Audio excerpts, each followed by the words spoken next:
Well, a very good afternoon, ladies and gentlemen. Welcome to another Flight Deck Sim live stream today. It's 25th of November 2025. It's 42 minutes past 3 in the afternoon here in the United Kingdom. We're back in Microsoft Flight Simulator 2024, the iFly 737 MAX, for some well, much requested winter ops. We are here in Wrocław in Poland. We're going to be flying to Krakow, a very short flight, 45 minutes, 2 sectors. We're going to come back then to Wrocław later, where it'll only be a 30-minute flight time. We're live time, live weather as mentioned. And yes, we are actually currently in freezing conditions here in Wrocław. Not snowing, but right now we've got 4,000 meters, rain, mist, temperature 2 degrees, so because it's below 3 degrees you are in freezing conditions.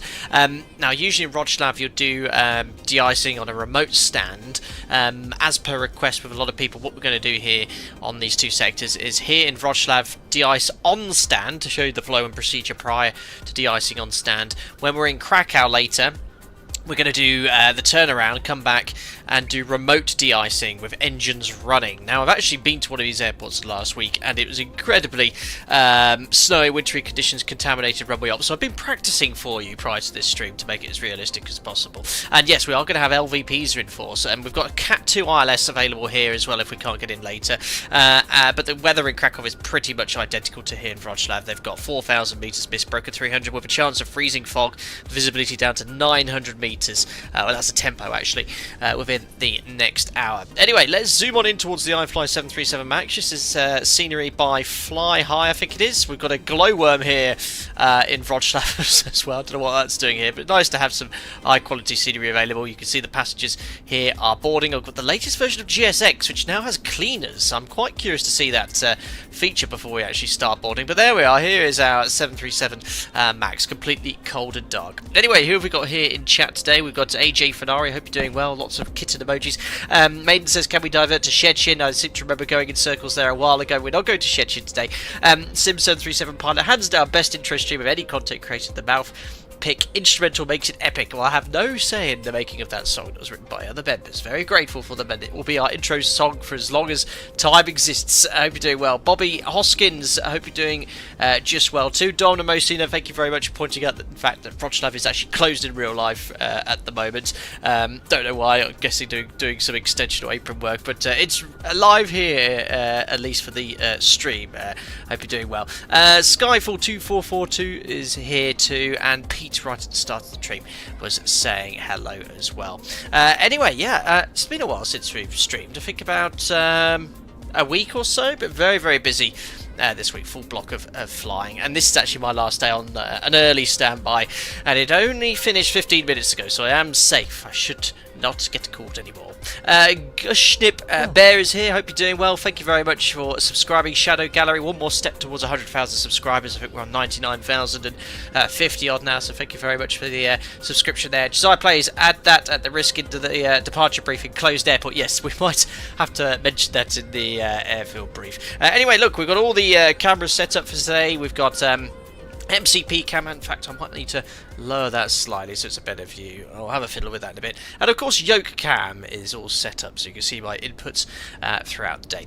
Anyway, let's jump on into the cockpit. Sorry for the slight delay to the start of the stream. I was having a few issues with Streamlabs not working properly. It just didn't want to fire up my scene. So what a scene is basically all these different cameras. So they had all cleared, so I had to start Streamlabs, but it does seem to be working just fine now. But yeah, I aim to do everything as realistic as possible today. If you have any questions about winter operations as well, feel free to ask in the comment section, or the live chat I should say. I have Chrome open here, so we're going to have a look at all the holdover times. Hopefully it will come up for you now. There we are. So holdover times here. This is the FAA holdover time guidelines, the same ones we use at my operator as well.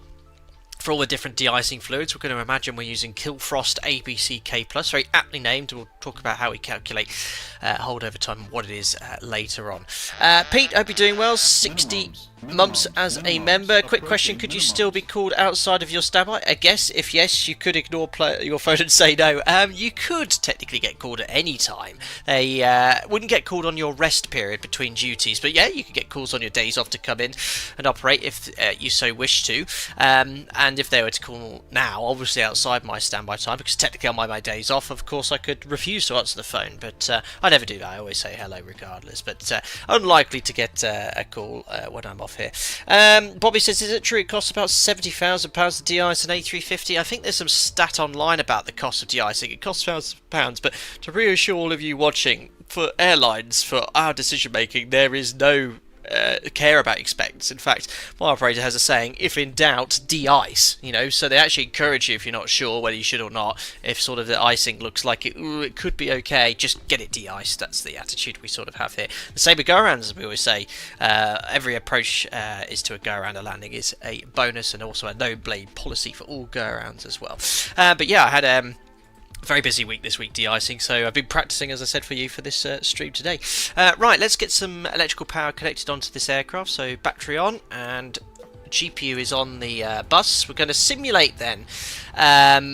We need to get the aircraft de-iced, so it's been sat here. Of course, it's not snowing, but it is rain and freezing conditions. And if I actually grab the weather here for you, just to show you where we are in the world, how short a sector this is. So we're in Poland, typical winter ops destination, and we're going to be flying sort of eastbound towards Krakow.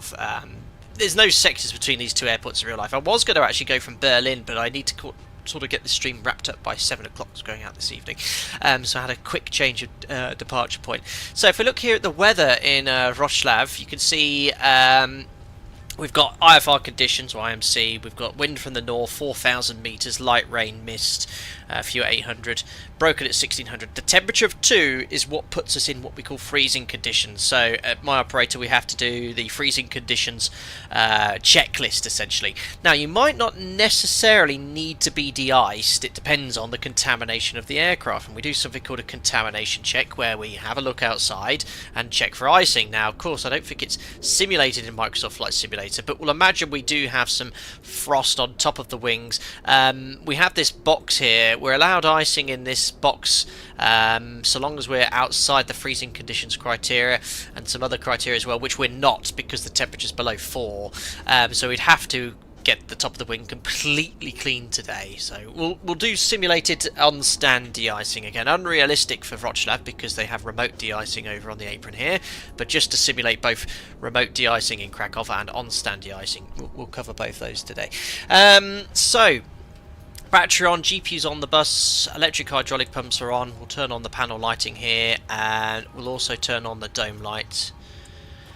Landing gear lever is down. We then check all the ship's documentation. Now, as I mentioned, GSX has a little bit of an update, I believe, so I've not had a full play with this, so we'll turn GSX on.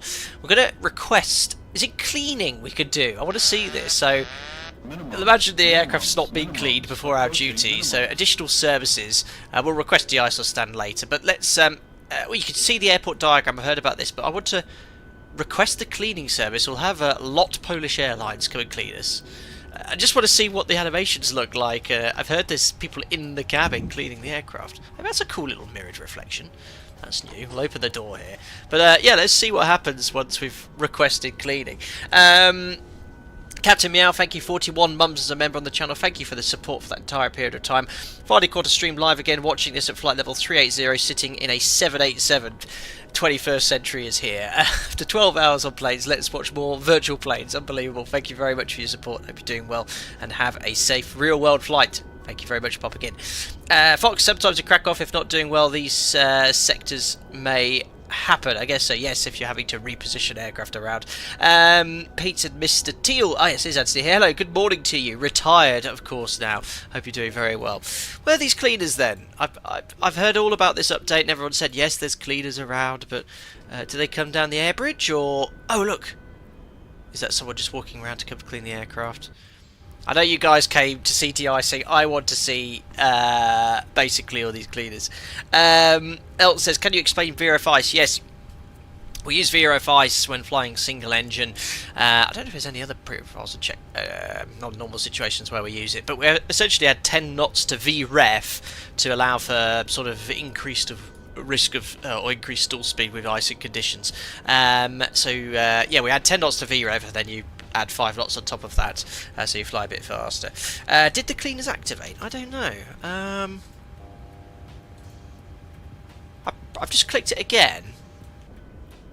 Not sure. I can't see anyone approaching the aircraft in a van or anything. Do you have to do a sector first? They arrive in a little van. No little van here. Well, so much for this update. I'll request boarding, otherwise we're going to be here all day. Let's try that. I can't even do that. GSX working flawlessly as ever. I'll try one more time. A jetway did connect. Oh, boarding requested, waiting for other services to complete cleaning. Okay. So it's obviously access. Oh, here they come. Oh, look. And they've got the bags as well. That's so cool. So some passengers on the previous flight, they left a bit of a mess. Was he carrying a giant brain? What on earth? It's cool. It's a nice little added feature. Let's have a little look back here in the cabin. We've got some cabin lighting for them. Here they come. Wearing high-vis shirts. So how... Scrub! I've not even seen that before. I love that. So here come the cleaners carrying what would only describe as Bigfoot's brain. Let's see if they're actually doing a good job. They seem to be in each other. It's yeah, look, there they are. She's spraying around and scrubbing. This is the quality sort of content you guys wanted to see. Excellent. Well, they're cleaning the cabin. Down they go. There we are, spraying the floor. Very cool. Very, very cool. Right. Obviously, in reality, we don't watch the cleaners clean the aircraft. We get the aircraft set up. So, let's do the fault and fire tests. 3 green lights each side, and let's do the fault test, fire test. So fire warning lights, wheel well, overheat, bell, and I saw the fire light up there as well. We should have fault AV sector in op as well, master caution 2. Right, emergency exit lights armed. Now, I'm not going to use GSX to refuel the aircraft, however, we are obviously going to follow realistic fuel decisions on this sector. So let's have a look at Krakow. Right now it's nearly 1600 Zulu. At the moment it's okay. It would be a monitored approach. So what we do, it's a Cat 1 ILS only in Krakow. I believe they're going to get Cat 2 in the future. So yeah, it's getting tight. The minimums are 200 feet above the ground and it's broken at 300. So let's see the forecast. Look, fog is likely. So broken at 500 and 900 meters RVR. So the forecast would suggest you can get in off a Cat 1 ILS where you typically need 550 meters. You always double check the minima anyway. Yeah, there you go, 550 meters with all the lights. But it's close, so I'd probably take 30 minutes extra fuel anyway.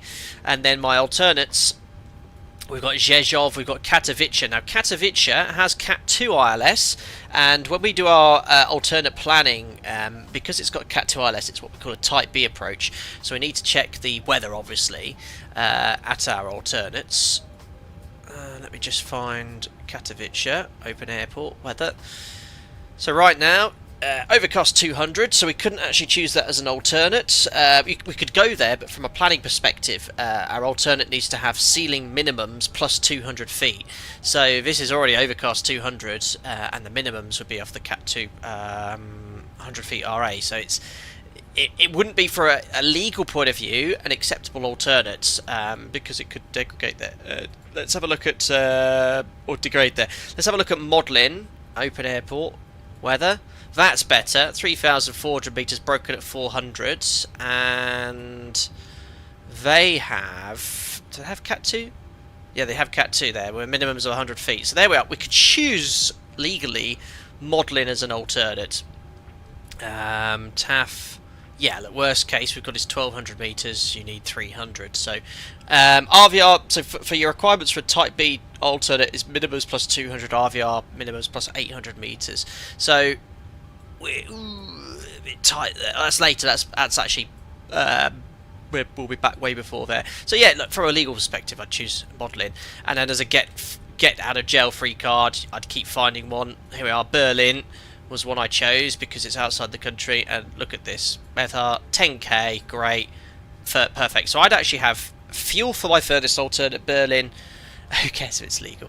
Don't take that attitude to you in real life. I'd have two alternates. Well, three. I've got Katowice, Modlin, and Berlin. Berlin being the fuel for the furthest alternate. The two legals being Modlin and Berlin. So this is what we have to think about every single day from the planning perspective. So we'll take fuel for Berlin plus 30 minutes.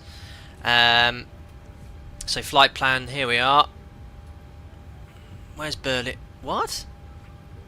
That's weird. I've got Berlin there, Echo Delta Delta Bravo, but on the flight plan I don't have it. Brilliant. Okay, so yeah, I'd be ringing up flight planning and asking where's. I know, probably. I think I've got a different flight. That's why. Let me just have a look at this OFP. No, I don't know why Berlin's not coming up there. So look, this is where obviously we have to differ from simulation and real life. Let's imagine Berlin was 2 tons plus a ton, so we needed 3 tons to get there. Plus 30 minutes is 1200 kilos. So we need 2, so another 800 kilos plus 1200, an extra 2 tons on the block fuel, guys. So 6.4 tons of fuel is what I'd be ordering in real life today. I hope that makes sense. I've got a video on fuel planning and alternate planning and things like that. I think it's called flight planning or realistic flight planning. So fuel 6.4. So we're going to go over here. Are they still cleaning? Oh, I think they're finished. Looks like they're coming down. We're not going to do that again, but nice to see. Initialize flight, system page, sim menu. I've not flown this airplane for a while. Performance and payload. There we are. So, weight and balance, we're going to take a full load of passengers, so that's 178. That's set payload, and fuel 6.4. I know you can use GSX to do all this, but I like to just use the tablet. There we are, so we've got 6.4, and the passengers are instantly loaded. We can put the seatbelt sign on. Let's carry on with the setup. So flaps are up, which match the indicated position. Do a config check. Cargo fire warning test is coming up. It's a bit of a grubby pedestal. Forward aft discharge. Check the fire lights illuminated. Rudder and aileron trim is 3 and 0. Check the gear extension door is closed. Great texture quality on that. Circuit breakers. Oops, just reset the camera. Are all in. Let's just move our head up here. Stall warning test. There we are. Back airspeed warning test. Great. IRS to nav. No reverser. Limited lights or engine control lights. Alignment's on its way. Elevator jam landing assist is off. Circuit breakers. Check your clothes are in the correct position. And wave off the cleaners and say thank you very much for cleaning our aircraft. And I think it should start boarding as soon as the cleaners have left the airplane. Is cold soap fuel frost simulated in the iFly? I don't think so. We're just simulated. We've got frost on top of the wings, which we need to clear. Right, so safety inspection complete. Let's turn up the lighting here. A little bit of background lighting and AFDS lighting here too. And check the oxygen. Boarding requested. Oh. We'll attach the tug now as well. There we are. Light test as well. There we go. Oh, I love how it does that on the MCP too. That's really cool. Hello, Captain. We are ready for pushback. Perfect. That person sounds German. There we are. Light test is complete. We test these as well. And then all the reds. Perfect. And now we'll load up the FMC. New Sky, yes, I do have it running, but I just need to set it up. So, Departure checks completed. Alpaca Bypass Airways, inserted. 1 Kilo Romeo. I'm running late. I was meant to be pushing back a minute ago, but the issues I had at the start. So, Wrocław, Krakow, B38 Mike. Let's say we're going to depart in 15 minutes. That's fine. Book flight. Not much demand on this, look. Only 94 passengers. Oh well. Start flight. See how much money we lose. There we are. Locking gear. FMC pause in it. Need to turn up the lighting here. That's strange. There we are. Echo Papa Whiskey Romeo. What's going on with lighting here? It's very shiny. Not used to that. Echo Papa Kilo Kilo. I can fetch the flight plan from Simbrief. There's probably not much point because it's such a short sector. The SID and star, the same end and start point. Mofki, look, it's a Mofki 1 Kilo SID starting the Mofki to Golf into Krakow, so very short sector. So that's ready.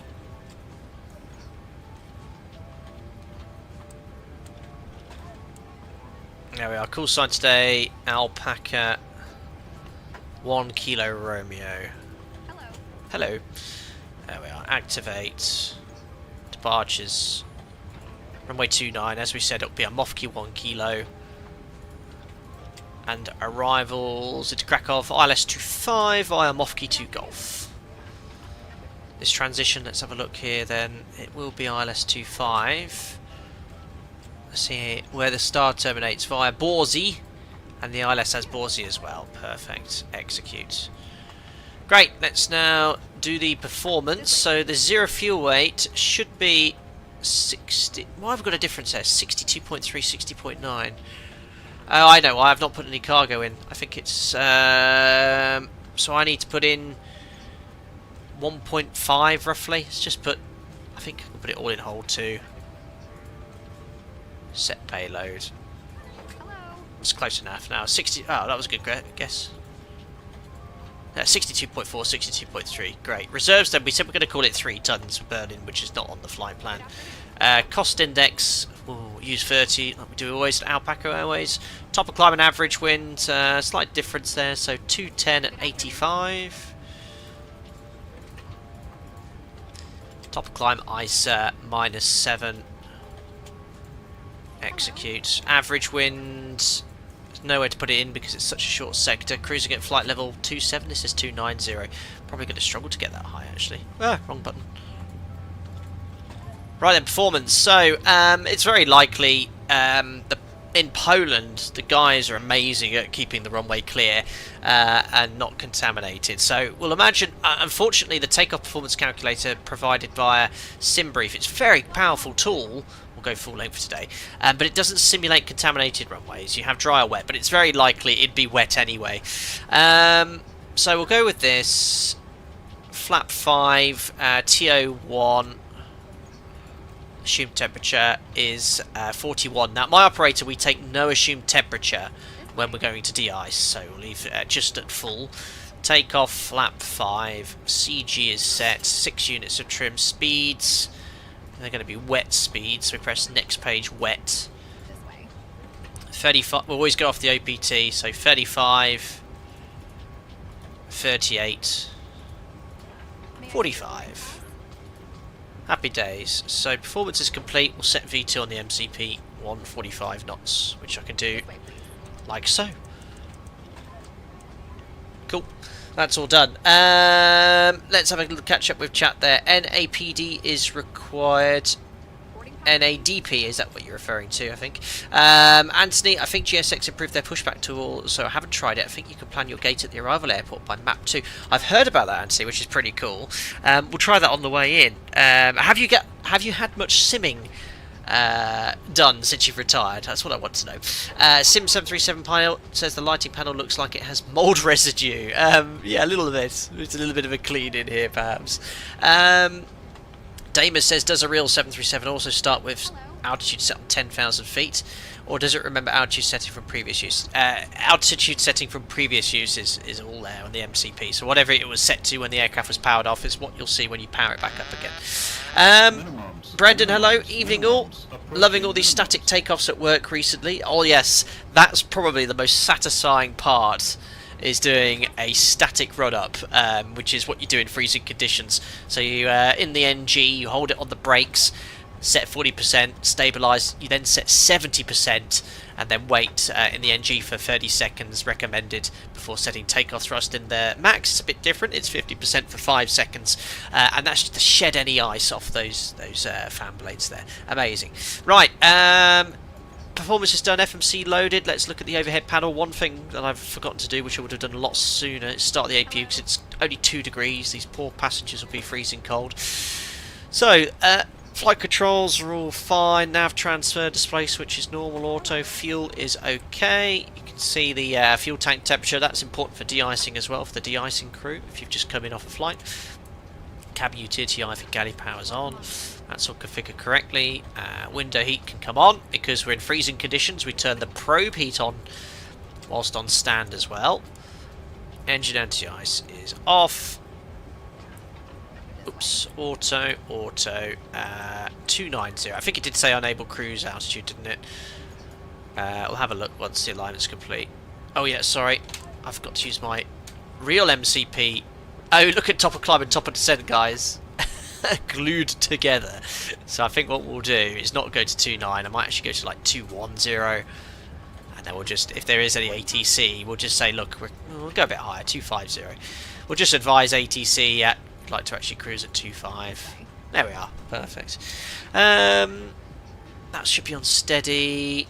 That should be on right. Right, MCP then. So we'll pop on the flight directives. Oops. Let's have a little look at this runway for departure. So, oh yes, you can't. You guys can't see Navigraph on this page. So I'll briefly go back onto this one. So we're expecting the MOFKI 1 kilo, which is basically straight ahead Whiskey Romeo 902, 903. 904 MOFKI, and it's an RNAV SID. Altitude restrictions, it's max 250, max 250. By operator, we do sort of for the first turn 220 knots or below, so I'm going to put that in here. There we are. No nav aids to tune, but what I could do is just tune the ILS frequency here, and Wrocław 11165. We'll just put that one on standby, 11165. Felix, thank you very much for your membership. I hope you're doing very well. Appreciate the support. Welcome on board our virtual flight today. Right, 11165. It's very yellow. You know, I don't know if this is just the lightness in the. Hey, there we are. It's not quite as orangey yellow as this. It's quite bright. Right, that's all set. Takeoff page is set. Perfect. That's all good as well. Cool. Right, APU can put on the bus. APU bleed on. We will need to turn it off in a bit for de-icing though. And now we can pretty much ready to go. Let's just see how. Oh yeah, I need to change this on my EFIS panel. It looks fantastic, this add-on. And the runway heading I need to set as well, which is 291. So let's just check the boarding process. It looks like actually that might be the last few passengers. Oh yeah, look, 2 more left. I've got them hidden when they've sat down because it uses too many resources. There we are. So they're all sat down at the back. And then as soon as the boarding's complete, we can start the de-icing process. Press panel cruise altitude change. What on earth is that? Press panel cruise out change. Oh yes, sorry, you're quite right. And I didn't set the land out. 25 and is it 800 in Krakow? It is 792, so 800 feet. Good. Right then, so de-icing. Don't forget to QNH 1004 and the MFRA. So we have a 5-stage sort of de-icing process. The first one we do, or first thing we do is we've got a contamination check to basically to establish the requirement for de-icing. Now we are in freezing conditions. Freezing conditions doesn't necessarily mandate you have to de-ice. It's more likely, but as I said, we're going to simulate that we've got ice and frost on top of the wings and the horizontal stabilizer. And typically, depending how long the aircraft's been sat, where it's been sat, you decide on the level of de-icing. Now, typically there's two ways of de-icing. There's lots of different types of fluids, but the actual procedure itself can be divided into what they call either a one-step or a two-step process. Now, depending on the level of contamination and where you are, will decide on what process you'll go for. Now, I don't know what GSX simulates. I think it's just a one-step process, but essentially what a one-step process is, it's both a combination of de-icing with the fluid also providing a limited amount of anti-icing protection as well. It's used when there's very light or low amounts of contamination. A two-step process is basically, the first step is to de-ice the aircraft, which is to remove the contamination, followed by a second step of anti-icing fluid, which protects the aircraft from icing prior to departure. Now, once that process is complete, you then have something called a holdover time, and that's the time at which you must have commenced takeoff by. Now, if you haven't commenced takeoff by the end of your holdover time, you can still take off. You have to do something called a pre-takeoff contamination check, where essentially the aircraft's re-inspected with the engines running at the hold point, which isn't always practical. So usually you ensure that the de-icing fluid is heated enough, or has enough mixture between that and water, because it's mixed the fluid concentration with water, to ensure that you have a sufficient holdover time. So let's look at the example. Look, we are in the weather at the moment. Let's have a little look here. So right now it's light rain, 2 degrees. Okay, so what we can do is, let me just bring up the tables here. So you have tables for all the different types of fluid. So the fluid, you just ask the de-icing provider, what fluid do you have? I find in most places we go to, we have Kilfrost ABCK+, but look, there's so many different types of fluid. So look, we'll use Kilfrost ABCK+. Or Kilfrost Ice2, where's it gone? There we are. So you then have the outside air temperature, which is -3 and above, and then the type of contamination. So let's go with the conservative side of light freezing rain, and always be conservative. And you can see here, the thicker the concentration, the longer the holdover time. So for light freezing rain, we'll imagine we have that, and typically they'll increase the concentration. This is what I had the other day, and we use 100% concentration in light freezing rain, and then you have this time.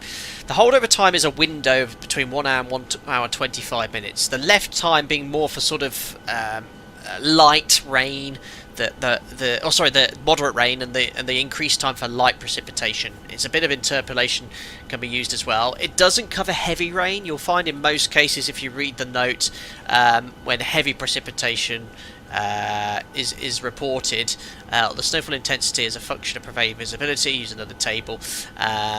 And if it's heavy, generally you have no holdover time, so you just got to be very conservative with these figures. I always am. And we'll imagine 100%, it's above -3, light freezing rain, holdover time of 1 hour. Makes it nice and easy.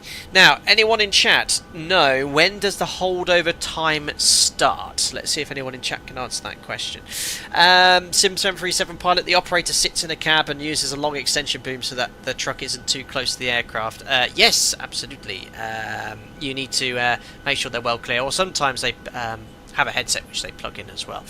So, once we've spoken to the dispatcher or the de-icing crew on what type of fluid we'd like and what we're going to do, we'll then have to configure the aircraft for de-icing. So we'll stay on the APU power for this, and we have, my operator, a unique checklist for this, which I'd love to show you, but obviously I can't show any operator proprietary information, but it's fine. I'll happily read it.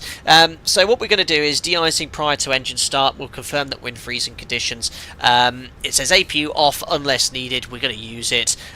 Flaps are up with no lights. That's the case here. We then turn off the APU bleed because we don't want any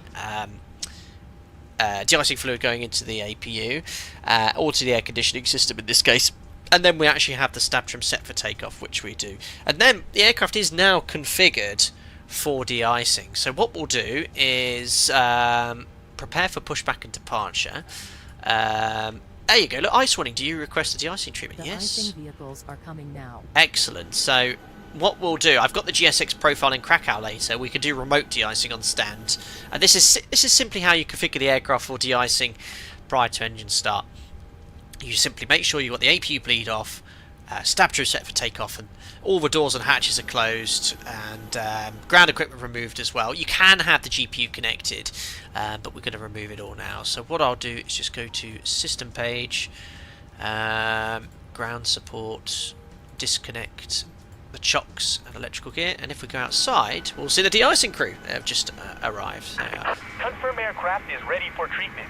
Very cool, and this is brilliant by GSX, I have to say. We give it a lot of jip sometimes, but this is perfect. Look, so we're going to say Type 2, which is what Killfrost ABCK Plus is, and you can even choose your concentration. We said 100%, which with Killfrost ABCK we know will give us a We begin treatment now and observe. Fluid Type 2, hold time of 1 hour. 100%. We'll call you back when ready. Perfect. Don't forget to close the cargo doors. They should be. There we are. And you do a PA to the passengers. Just oh yeah, the cargo doors will open those in a second. Close those in a second. We just want to watch the treatment. So yeah, it's oh my god, that's so loud. There you are. You should hopefully see from the window the crew doing the de-icing. So realistic. Answering my question then, yes, Paul, you're quite right. If you're doing a two-step process, the holdover time starts at the application at the beginning of type. The second step, but yeah, in any case, it's always the start of the anti-icing process. So we'd note the time now, which is 16:18 Zulu, so we've got until 17:18 to be airborne. And with the thicker fluids, the Type 4 fluids, the holdover times could be quite significant. They're very good at protecting the aircraft from ice. And yes, you just have to take the delay. You know, the schedule can sometimes slip away in these conditions, especially if you have a quick turnaround. But you know, safety is always paramount. So we must always ensure in freezing conditions we have a completely clean wing. Ah, this is very cool.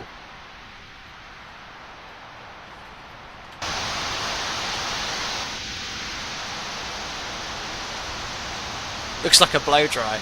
It's very quick as well. It takes a little bit longer than that, especially when you're going two steps.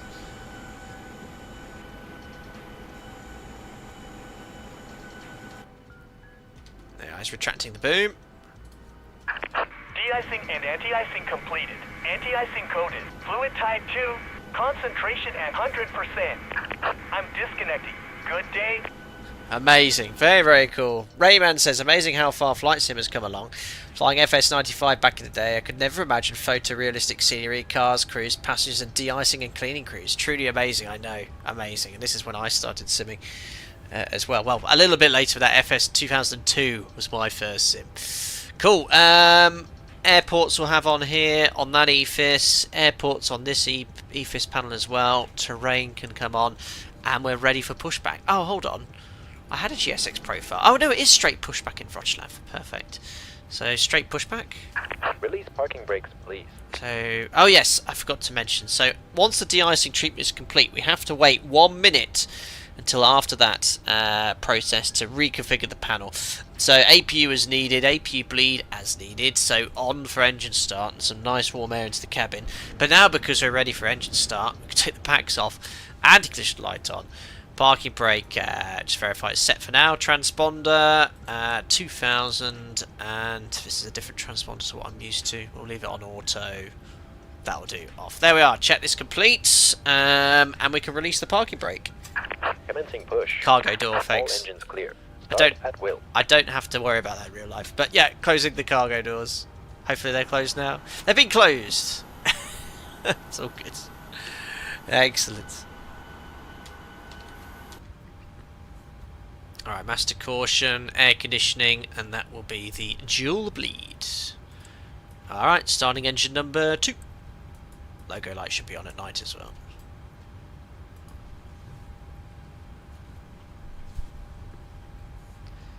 So we have N2, N1, Bode rotor motoring is ongoing, just waiting for oil pressure.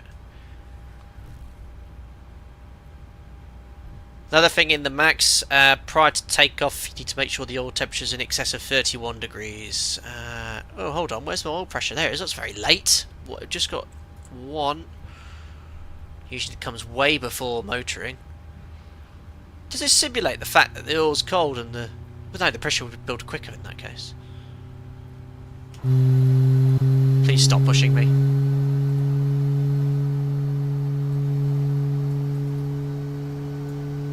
Oh, look at the visuals. Parking brakes. Visuals are so cool. Won't take long for the oil temperature to get above 31. It's only when it's incredibly cold that you'd have to wait for that to get above 31 degrees.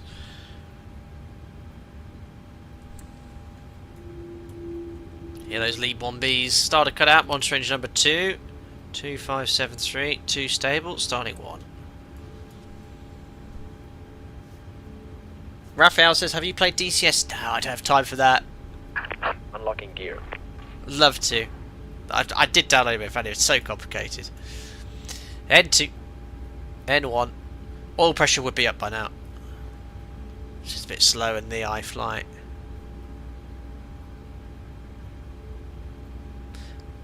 Tow truck disconnected. Bypass pin removed. There's oil pressure. And you can see engine number 2. Oil temps already above 31.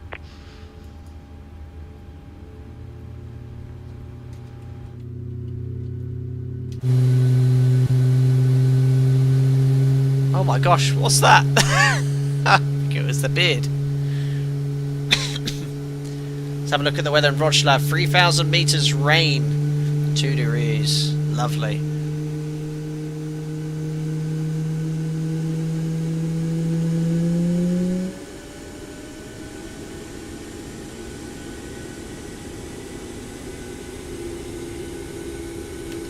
Oh, I should probably be doing some unicomming really. I just need to start my radio tuning panel in the background. Bear with me, guys.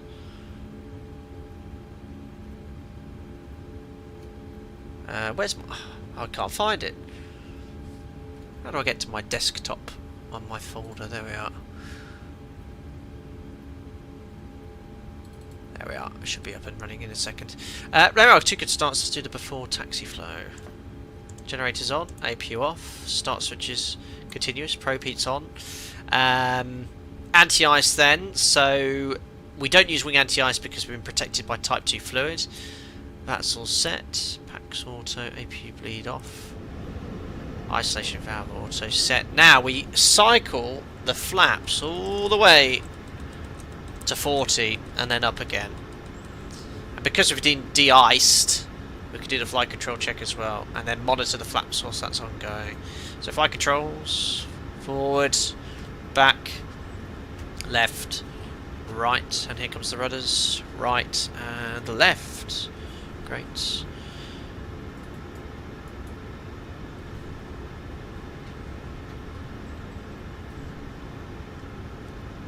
Any word when the iFly update with the new FBA is expected? No idea.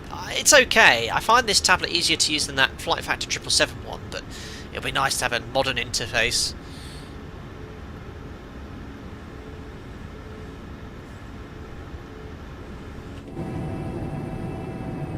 The weather conditions are really well replicated in the sim. Hello, Stephen Jenkinson. Yes, GSX has had some improvements. We've had cleaners already on board.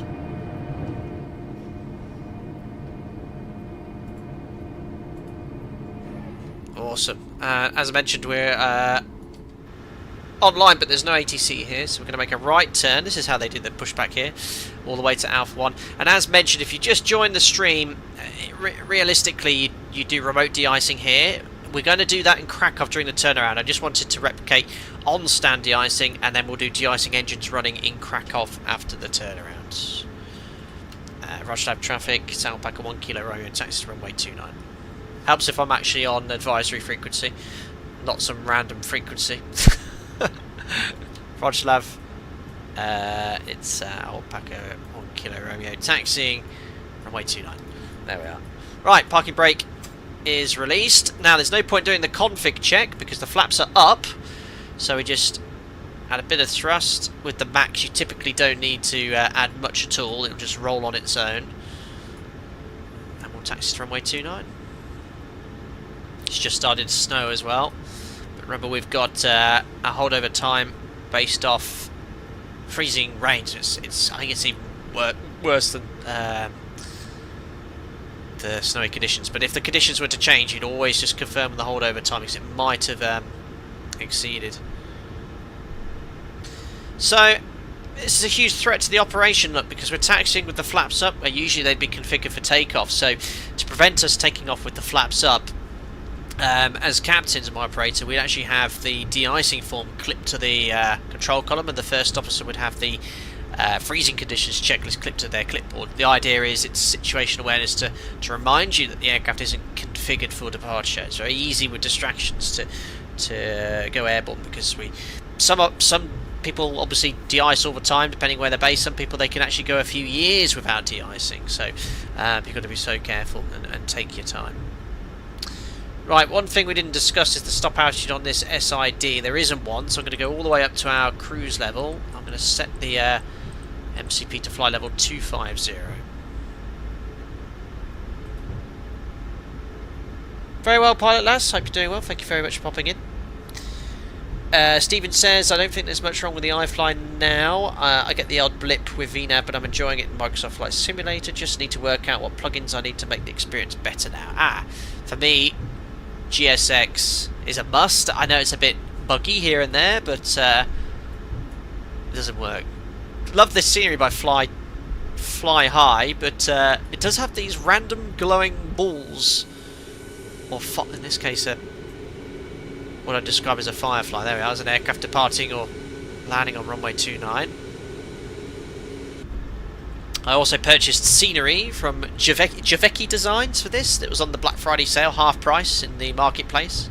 It cost about £9. There's some amazing sales on in the Black Friday sale. I was having a look, I was thinking, ooh, I'll grab that scenery for this stream. Hello, Yumi Arthur, hope you're doing well.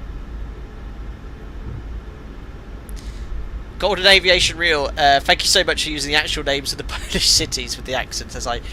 As a Pole myself, I'm very happy to see this. Oh, yeah. You haven't been watching my streams that long then. Because usually I make a right dog's dinner of it. This is Wrocław, isn't it? And we're going to Krakow. I know Katowice. And where else? I don't know. Dziękuję. I try my best. Gushing it bears, maximum taxi speed limit. Normally it's 30 knots. Yeah, so it depends if it's contaminated. So if it's not contaminated, we can taxi up to 30 knots. If it is contaminated, anyone know what the maximum taxi speed is? Well, imagine for the sake of this stream, it's not contaminated. Otherwise, we'll be here all day. Max Beckett, you've got it. And Stephen Jenkinson, Brendan. 5 knots. Go around everywhere at 5 knots. I was once in taxiing at 5 knots to the whole point was contaminated, and I had a different airline behind me telling me to hurry up. Just ignored him. And then we went to the de-icing stand. I think I told you this story. And then he had a technical issue. I thought it was quite funny. I had to go back on the stand. But yeah, you just don't get pressured. You know, we do our best to minimise delays in the schedule, but in these conditions you actually don't want to go faster. You need to slow down, take your time with everything. You're unfamiliar with these procedures. Well, I certainly am. You know, I first did my winter ops flight for this week, a couple of days ago, and I was line training as well. So line training flight. So this guy is a cadet. He's only started flying the 737 a few weeks ago. So he's not been exposed to freezing conditions ever. I've not done it for a year, and we just took our time with everything. You just don't rush. Safety is the most important aspect of everything. Right, anyway, we're going to make a right turn here, Alpha 1. This is where the remote de-icing stands are in Wrocław. And we'll get to the whole point, set the parking brake, and then configure the aircraft for departure and do the before takeoff checklist. Hello, Flight Sim Guy. Good morning, Captain. Doing winter ops as well across the pond. Very cool. Well, in America or Canada, where you are, Flight Sim Guy, you get proper winters, don't you? And again, remember, everything's very operator specific. A different operator might do things slightly differently in their 737s as we do. Do the wipers actually wipe the rain yet? Good question. Yes, they do. I love the realistic sound as well. Very cool. Not sure about the smear marks it leaves behind. Okie dokie. There we are. Parking brake set. So when we're at the hold point, we confirm the holdover time hasn't expired. So no, we've still got another 40-45 minutes. So we can pop the de-icing form away, and then we just configure the aircraft ready for departure. So what we do is just finding my checklist here. So freezing conditions have existed. Get to the hold point, and flaps 5 required. There we are. Wait until they're configured. Anyone know why we taxi around with the flaps up in freezing conditions?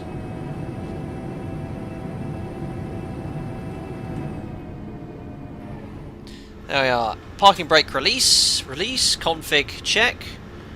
Make sure there's no config warning horn.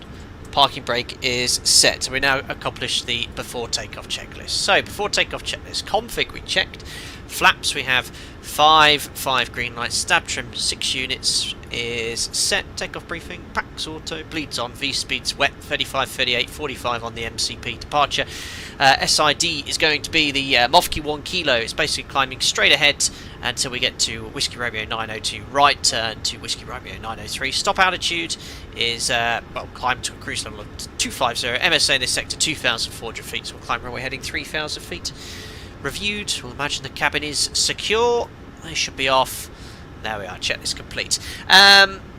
Yeah, exactly, guys. Yeah, Gushnip beds, not get contamination between the surfaces. Absolutely. So we don't want to be taxiing over wet snow and slush and getting into all those crevices. So then when we retract the flaps, they get jammed. So absolutely, we taxi around with the flaps up. Right, are we all ready for departure? Yes, we are. We confirmed the holdover time. Just very fine. No one's on final on VATSIM because we're live on the network. Looks good. This airport's actually closed in real life. Else if I turn traffic on. Oh, we do actually have ATC in Krakow later, which is great. But yeah, there's an aircraft on the SID. Happy days. Right. So, static run up. Enter the runway. Wrocław traffic. Alpaca 1 kilo Romeo departing off runway 29 to the east. Well, we're not going anywhere. There we are.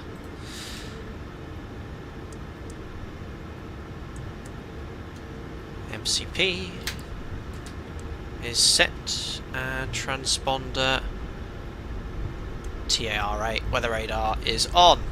So MCP set, transponder TARA strobe lights on, and landing lights on as well. Config check. Yeah, we've already done that, Brendan. Just did that a second ago. Oh, Offhook. Yes, we're going to go over Offhook waypoints.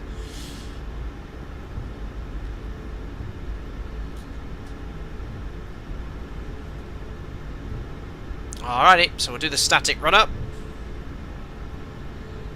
And it's 5 seconds, 50%. Checking for any vibrations whilst we do it. Alright, Toga's in chat. Let's go over to Krakow.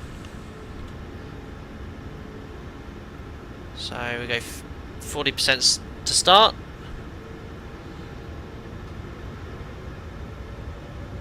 There we are, stabilised. Up to 50. Wait 5 seconds, there's no vibration, no secondary indications, all looking good. Release the brakes, Toga, set takeoff thrust. Forgot to put the wipers on. Hold on, I'm going to have to release forward pressure. I've got no gym. Wipers. There we are, takeoff thrust set, indications normal. 80 knots checked.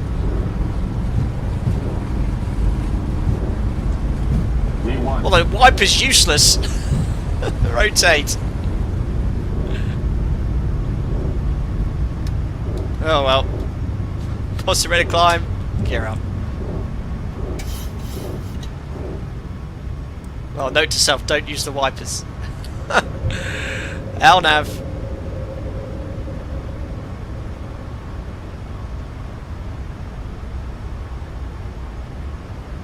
There's NADP1 here in Wrocław.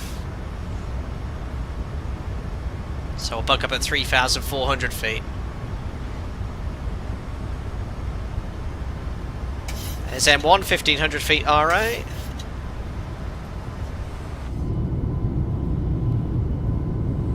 Awesome. So I don't know why the speed's going. We've commented on about this aircraft before this add-on. It should be flying around here, the white bug speed. It's commanding 186 knots. It's like VREF or V2 plus 40 knots. That's a bit unrealistic. Right, bug up. And flaps one. Set standards.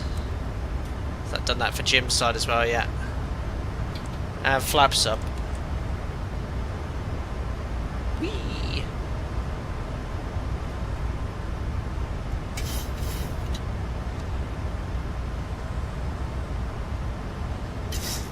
Right, flaps up, no lights. VNAV.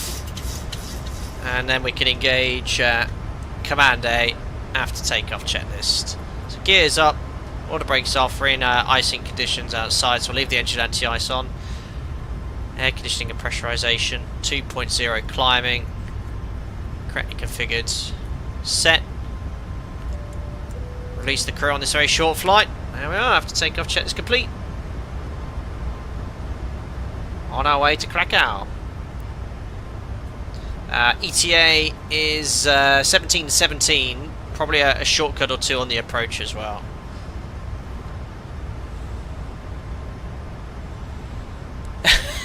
Donna Mosina, wipe earned. Wipers did make it worse. We won't use them.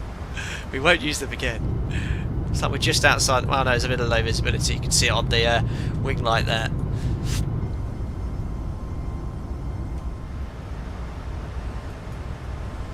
Turn down the lighting a little bit more. Very cool. Lighting on this is superb.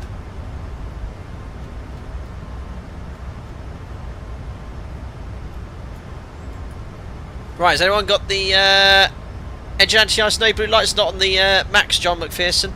Just they changed them, so basically it's a logic change. So when you move them, you just get the cowl valve light blink, and then they obviously stay on if there's a fault. Can somebody grab the weather for Krakow then? Because we're going to be landing in less than sort of 40 minutes. Let's just see if it's gotten any worse. It's going to be, well, in reality, we do something called a monitored approach. 4,000 meters rain. Okay, it's actually improved slightly. Because it was overcast. I was broken at 300 feet. So it's a Cat 1 ILS only, no auto land available. And how we'd fly it is the first officer would fly it, and then the captain would look outside looking for the alights, but obviously in a desktop simulator you're on your own. Watch the heading bug. RVR, runway visual range at V-Sky check. We need 550 metres, we've got 4,000 metres available. Not the nicest, as we've just discovered the rain, the window wipers are not working on the add-on very well, so could be interesting. Guys, if you enjoyed the stream, don't forget to smash the thumbs up button as well. Helps the channel out a lot. And if you're watching casually in the background, feel free to subscribe to stay up to date with the latest content. Thank you very much for the support. Alright, so on very short sectors like this, we'd hand over control. PF would start setting up for the approach. We typically wouldn't do that until after top of climb, so we can monitor the climb, but on a short sector like this, it's prudent that you set up as soon as possible. So that's exactly what I'm going to do. Descent page, forecast, we'll fetch the winds via ACARS. The altimeter setting is already preset, albeit in inches of mercury, won't matter. Andrea, mate, nothing to do with this video, but can't remember. A circling approach, is it flap 40 mandatory? No, you can use flap 30, but on a just choose your landing flap as you would do based off the runway length. So flap 40, I sometimes think it's easier because obviously it slows everything down. Set your attitude onto the horizon when you disconnect.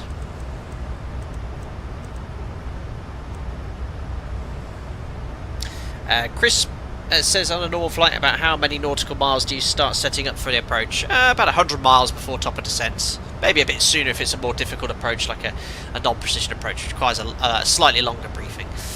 Right, let's load those winds. Execute. Type temperature ISO, what's that going to be? It's 2 degrees, and the elevation's 800 feet, so it should be around 13 degrees, so it's about -10 on the ground and -6 in the cruise, so on average about -8. Fixings in for runway 25, the ILS, 10 and 4. Oh no, 5 miles because we're IMC. Now Krakow, again, not such a limitation in a desktop simulator. The runway is very slippy. I've landed there recently and it was contaminated. Braking action was 4. I went max auto on the order brake, flap 40, full reverse thrust, and the initial deceleration was not as quick as I'd hope it was. Now we had more than enough runway, but I was actually like, oh crikey, this is I've kind of got these I've kind of got max auto brake on. I stopped with about 1,000 meters to spare, but it's amazing when it's contaminated how much it impacts your stopping distance. So let's have a look at this star then. So Mofke is the beginning of the arrival.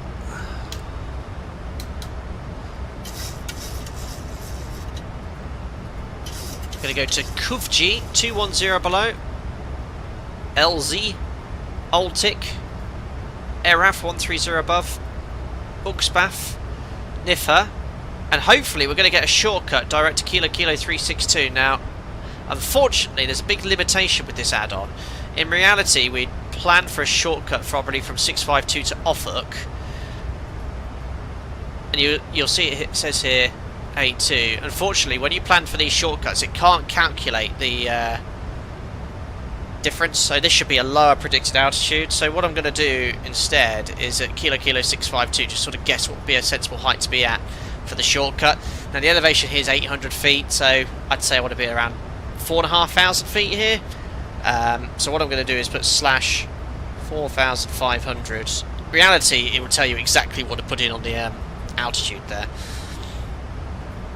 There we are. So VNAV will now put me at a more suitable altitude for a shortcut there. But if we're not cleared by ATC, we're going to carry on eastbound 653,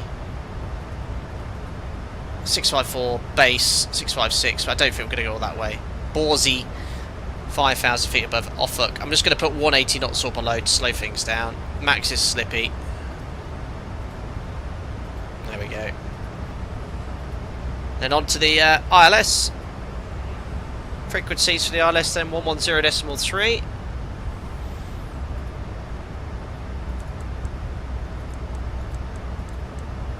It's active. And the VOR is 1128. It's on standby. Courses are 252, so we'll set that on the MCP. 252.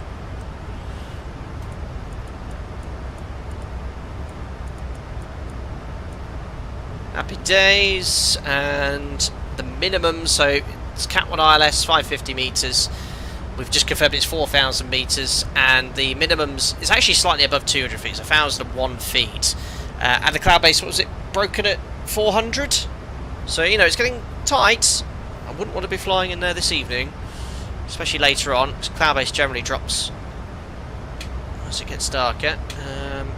1,001. Oh, I love this MCP. I know you can't see me set it, guys, but it's just plugged and played. I didn't even have to download a profile for the Max. Someone's already done it for me. Broken at 500. That's great. 2 tons. Thank you. Hope you're doing well. Have you got the 777 freighter yet? Edge anti still on. Look.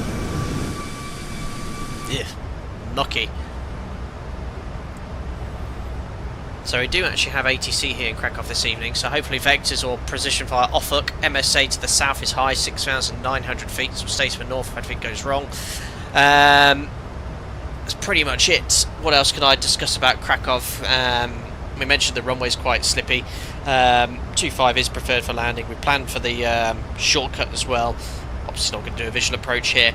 And Another thing the Max has, which the NG doesn't, on the second page you can select your runway condition. So you've got condition code poor, so 1, 2, 3, 4, 5, 6. Now, Microsoft Flight Simulator doesn't simulate contaminated runway ops. Well, imagine it's wet. I should think if you were to listen to Krakow's ATIS now in real life, it would be wet as well. It's currently raining, and they're really good at keeping this runway clear. I landed the other day, and it was braking action 4 contaminated with wet snow, with a condition code of 4. So I'd select, if I was in the Max, good, medium, but we're already on good. Great, so we'll do the performance now. Let me bring up here. So we said we needed to divert to worst case Berlin, but probably go to modelling 2.6 tons. So we've got a good extra 30 minutes at least, 45 if we divert closer. So 700 kilos of fuel to burn. Landing weight's going to be 66.7 or 8, doesn't really matter. 7, that'll do. It's quite heavy, but for the Max, not a big issue. Max landing weight for the aircraft is 68.175, so flap 40, that's preferred in Krakow because I said it's slippy, and we're going to go order brake 3. Obviously we independently check that in the OPT, but that should be absolutely fine for us today. There we are, taxi. Bit of a crosswind here. Well, the chart's not coming up for you guys, hold on. There we are. Vacate at the end only in Krakow. Off at Foxtrot, parallel taxiway. These are the remote de-icing stands for later, and we'll just take any stand approved. We've got remote stands once in front of a terminal.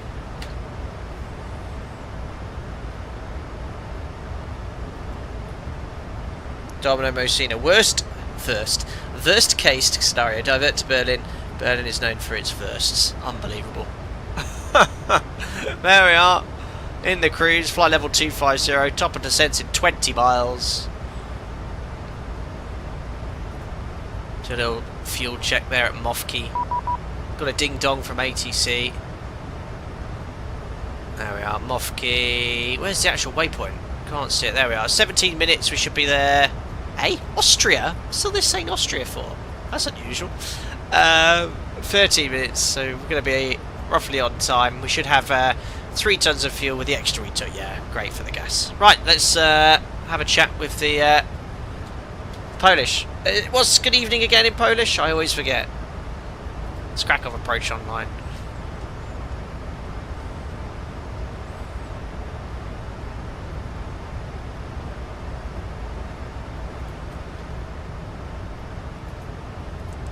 Active. Dobry Vice. Great. Well, you guys got me the weather. I've got the ATIS on text here. It's exactly the same as the METAR. Information. Romeo. Perfect. Just turn the sim down slightly. There we are. There we go.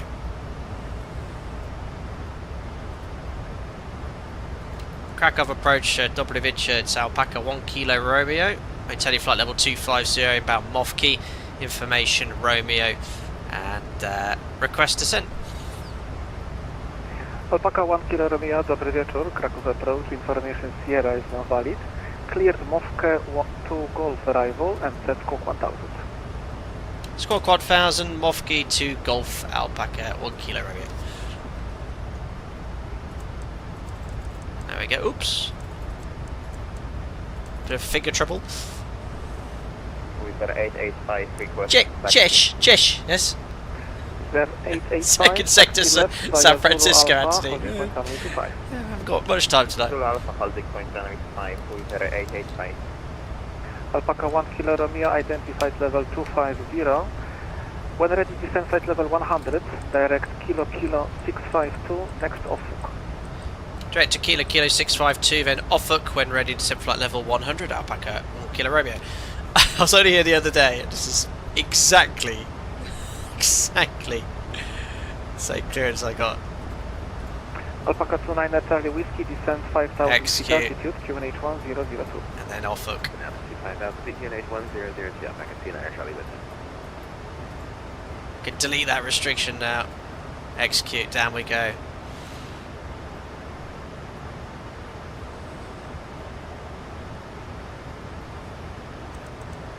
And that, oops, no, using my EFIS panel, is a very typical clearance here. So it's nice and quiet, don't need to keep you on the point merge arrival, just direct to base leg, then off hook onto the ILS. Alright, VNAV's put me slightly below profile, so we should be doing 1,000 feet per minute. And now it's going to capture the path.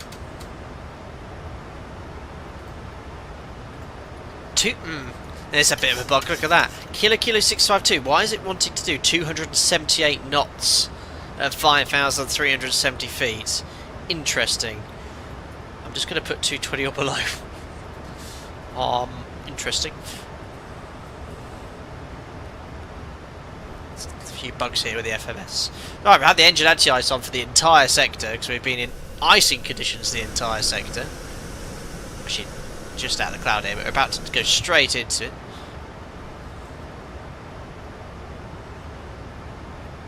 V-Sky check, do you usually request shortcuts so they come naturally? I don't like to ask for shortcuts because AT will give them to you if they've got them. I think your control mentioned something in the last few months which I shared, which is like, they say don't request shortcuts. Yeah, you get them all the time, every sector. Oh yes, landing lights are still on. I never did the pre-cruise checks. Oh. I'll do them quickly now. Just to put them back on again in 10 minutes. Fuel 4 pumps, lights, logo would be off. APU's off, pressurisation was good. Diffs 6.6 but now descending. There we are, recall. Check's complete.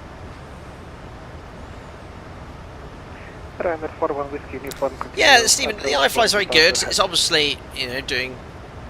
it's the best replicated max on a desktop simulator, but like a lot of desktop simulated aircraft, there's always a few quirks, and that's one of them. The VNAV doesn't allow you to plan for shortcuts or give you your estimated altitude. That's been the case since launch, but otherwise it is very, very good. So it's in VNAV path, descending with idle thrust, maintaining our target speed of 279. It's just a few knots below it. This doesn't have common VNAV, so if I was to open the speed window, I think it goes VNAV speed. Yeah, so with common VNAV... oh, hold on, maybe not. Oh no, it does have common VNAV, there you go. So I've opened the speed window, speed intervent, and it's staying on path, that's great. Close it.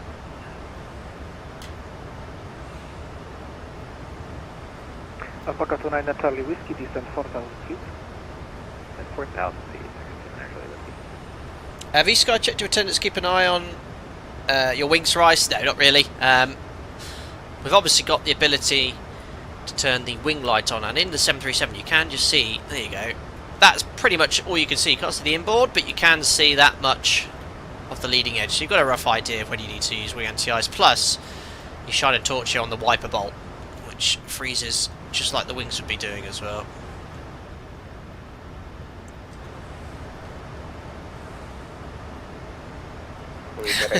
Has common VNAV, no, it has broken VNAV. User 885 identified, climb site level 210.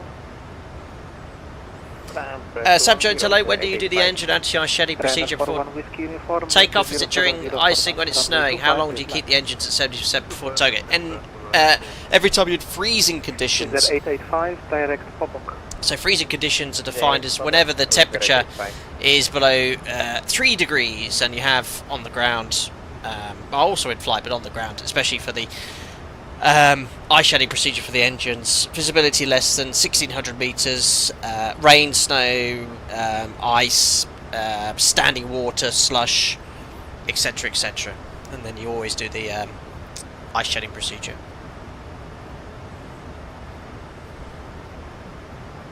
Hello, good evening, said Xavier4614. Hello. Sasso, is that you? Sasso, you messaged me on WhatsApp a few weeks ago. I never got back to you. I do apologise. You're on a long list of people I'm very late at replying to, but I will make a mental note to get back to you as soon as possible. Very busy at the moment.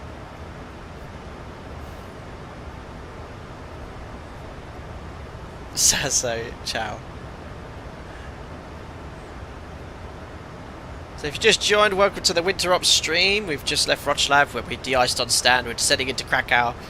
Live on VATSIM. We'll get on stand, disembark the passengers, and then we'll do remote de-icing for the sector there. Again, this is hopefully for your benefit, so you can enjoy replicating some winter operations in your virtual 737.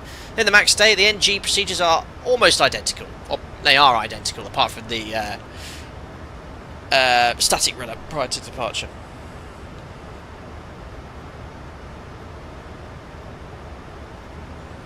Marcel, I think in the iFly Max you can execute plan shortcut, then remember altitude and then erase changes and add constraints by yourself. Yes, you could do that, and you never execute it though. You should be able to see the changes by the plan new routing. What is going on with the nav aids, by the way? Wizz Air? What did it say earlier? I don't understand what's going on. It said something else earlier. What? Was it like a place? Now it's saying an airline. What is going on with my idents on the ILS? What's going on? I'm watching you. Said, how do you tell in dark nights you enter a cloud layer? You sort of see the in your peripheral vision the strobe lights flashing. Subtle operator reveal. Oh dear. We'll say ciao next. It will. I've never seen that before. Wait, have I tuned the ILS or tuned select random airlines? No, 1103 is active.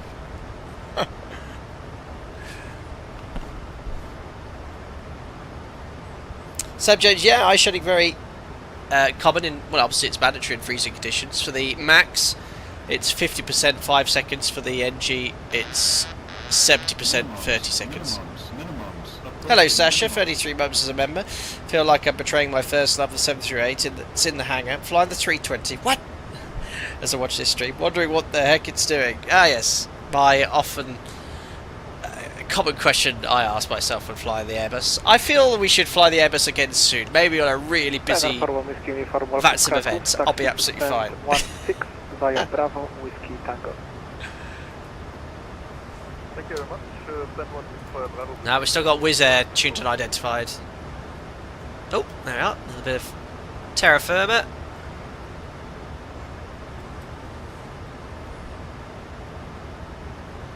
Alpaca 1 Kilo Romeo, descent 5,000 feet altitude, QNH 1002. So now tuned 5,000 feet, QNH 1002, Alpaca 1 Kilo Romeo. So 5,000 feet set QNH 1002. Passing 12,700, 5,000 feet, and the standby altimeter is set. Slight adjustment to path by the looks of it, so it should do 1,000 feet per minute now, not 700. We'll wait until it's 15 knots below target speed before adding thrust. Oh, there we are. I now have Kilo Romeo Whiskey. Bye bye, Wizz Air. That was unusual. Joe, great question. I hope your flight training is going well, buddy. Do you have to liaise with ATC about the static run-up, especially on the NG? If you had a very busy airfield, would you do it somewhere else instead of the runway? You'd always do it on the runway prior to takeoff, and yes, ask ATC. Just advise ATC. Yeah, at a quieter airport, you're less inclined to sort of have to tell them, but I always tell them, and most people do as well. They're aware of the procedure. So, you know, when I contact tower, I'd say, you know, Alpaca 1 Kilo Romeo ready for departure, but advise we'll need 30 seconds on the runway.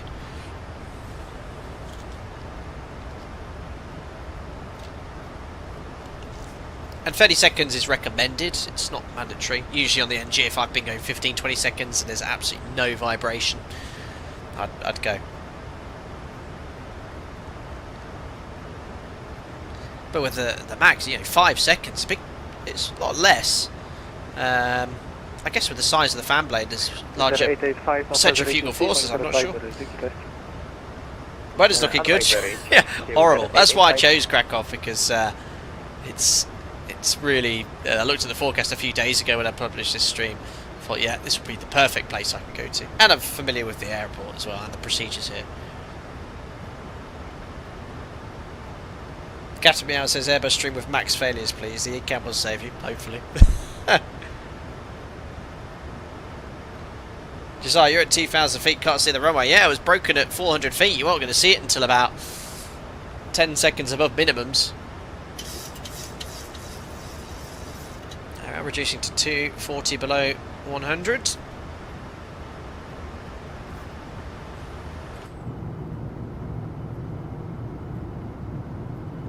Nice and quiet in the cabin.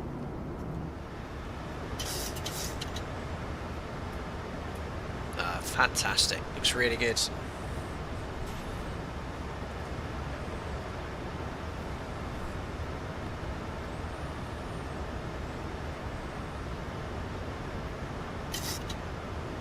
Alrighty. Approaching 10,000 feet for 5,000 feet. Post-cruise checks. Lights. Logo. Angle of bank. 25 degrees. Pressurization. Diff pressure 4.2. Cabin altitude is already at 0, so we're just going to get decreasing diff pressure as we descend then. It's about usual. Set. T-ice on. Belts. Recool. There we are. Check's complete. Jim, you can have the a VSD on. There we are. So my operator, PM, would have the VSD for the situational awareness regarding terrain. Our speed's a bit low. We're in arm, but I think my settings means, yeah, my thrust is completely disabled when the auto throttle is engaged. So I had the lights at 1,000 feet. Excellent. Yeah, latest weather, if anyone wants to put that in chat so we can see what to expect here. It's a Cat 1 ILS only available in Krakow. So we need 550 meters RVR, cloud base above 300 feet ideally. Flight sim weather doesn't always match real world weather as well. 4,000 meters rain, few at 300, broken at 500. Yeah, it could be quite tight. Steven said I had better graphics than the VSD on my Ford Escort stereo. Yeah, it's a great tool for situation awareness. Descend 4,000 feet via off-road cleared ILS 25. So now altitude 4,000 feet via off-road cleared ILS 25, Alpaca 1 Kilo Romeo. Great, so cleared ILS. Cleared after Offuck as well. So Offuck is 4,000 feet. Then we'll descend down to 3,000 feet onto the ILS. So it's got FMC speed because it's dropped below its target speed. 10 knots in this case. So the thrust will come up and there's the decel point.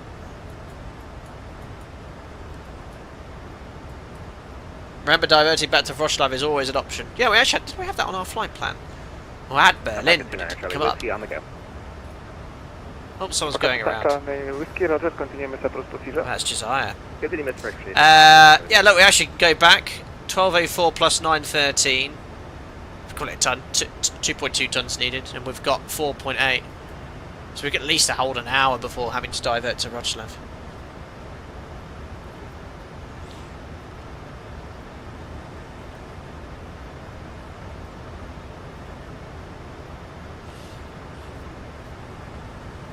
And Wrocław has Cat 2, so we can do an auto land there. Actually, I might do an auto land later. We've not done one in absolutely ages. I've actually never done one in the iFly, so I'd be quite curious to see how it works. So, auto lands, Cat 2, Cat 3 approaches. Need to ensure when it's low visibility that LVPs are enforced, the runway's protected. We could always do any practice auto lands onto any runway, but you need 1,500 meters viz, 500 foot cloud base. Right, heading at 030. Oh, viz has dropped 3,500 meters, lovely. So we didn't actually brief the missed approach. Straight ahead, right turn max 220, so we'll clean the flaps up, it will give us 225 knots. By the time we get to 4,000 feet I can bug the speed, it will be above the up speed there, and then it's just a right turn heading north, away from the terrain. Oh, Josiah, you actually ended up high. Whoops. V-Sky checking the NG. I usually make use of speed intervent for better control. Yeah, so now we're approaching the up speed. I'll actually typically open the speed window. It's in common VNAV, so it's going to stay on path. And now I can start extending flaps turning base. I'm going to have a headwind on base leg as well, which will help. And Alpaca 29 Charlie Whiskey reporting dash. Just I plays too much Reporting chatting. dash. Okay, approaching base leg, flap 1. Match the speeds. Put the cam on here. Oh, that's the heading bug. That's. Alpaca 29 Charlie Whiskey, in other words, would you like to for another approach? Is that position okay for the camera? I'm not sure. I'll try and find a new one on the next stream. Alpaca 29 Charlie Flap Whiskey, 1, speed check, flaps 5. 25, turn right heading 070. Check radar vectors for another approach ILS 25, right turn heading 090, Alpaca 29. 070. Right heading to 070 degrees. Looking good.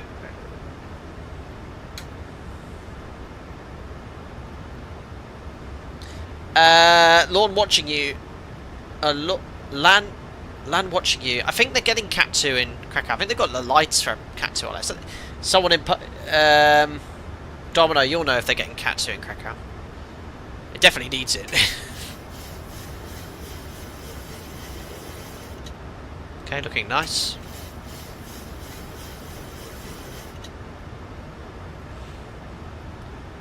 So 3, 2, 1. I want to be 3,000 feet above the ground, 200 knots, flap 1. We're already way below that speed we want to go as well. I just want to see where it's going to put us on the ILS here. Should be looking good actually. And Andrew, do you like flying the iFly Max over the PMDG? They're both fantastic add-ons. I fly them both. Just not flown the Max for a while, so that's why I flew it tonight. And of course the PMDG 737 is not yet available in Microsoft Flight Sim 2024. So this path's very shallow. The real aircraft would probably put me a little bit hyper on a steeper approach to ensure that you did an idle thrust descent, but not the case here. Right, approach arm, localizer. Oh, there we are. Localizer glide slope capture ready. So runway heading 252. And the missed approach altitude 4,000 feet is set. Alpaca 1 Kilo Romeo, established ILS 25. Alpaca 1 Kilo Romeo, thank you. Wind 0704 knots, runway 25, clear to land. Runway 25, clear to land. Alpaca 1 Kilo Romeo. I forgot to mention, I've got Toby Eye Tracker all working now as well, look. So I can sort of look around for you guys. Now, oh yeah, I forgot to mention this. So this would actually be a monitored approach. So Jim would be flying, in reality, looking at the instruments, and captain's pilot flying me like this, approaching the minimums. Occasionally looking at the instruments, make sure you're happy, looking for those lights. Toby Eye Trackers. I'm glad I got it set up again. Cool. We'll use it today. I think sometimes with a add-on like this with lots of buttons, I prefer it for like VFR flying more than anything, but it's looking good. Just turn it off for a second.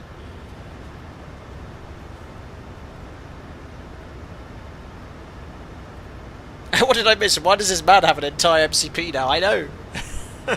Look at my home cockpit. What a setup. I'm dead chuffed with it. Bits of ground coming into view. Doesn't mean anything though.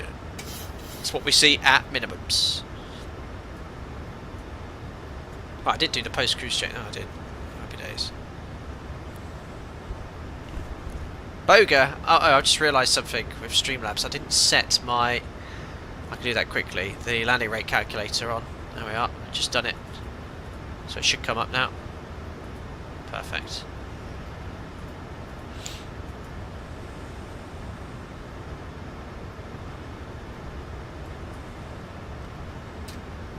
Alright, wait for 5 miles. What do you reckon, guys? Going to see anything at minimums or nothing? It's looking hopeful already with the lights already in view down there.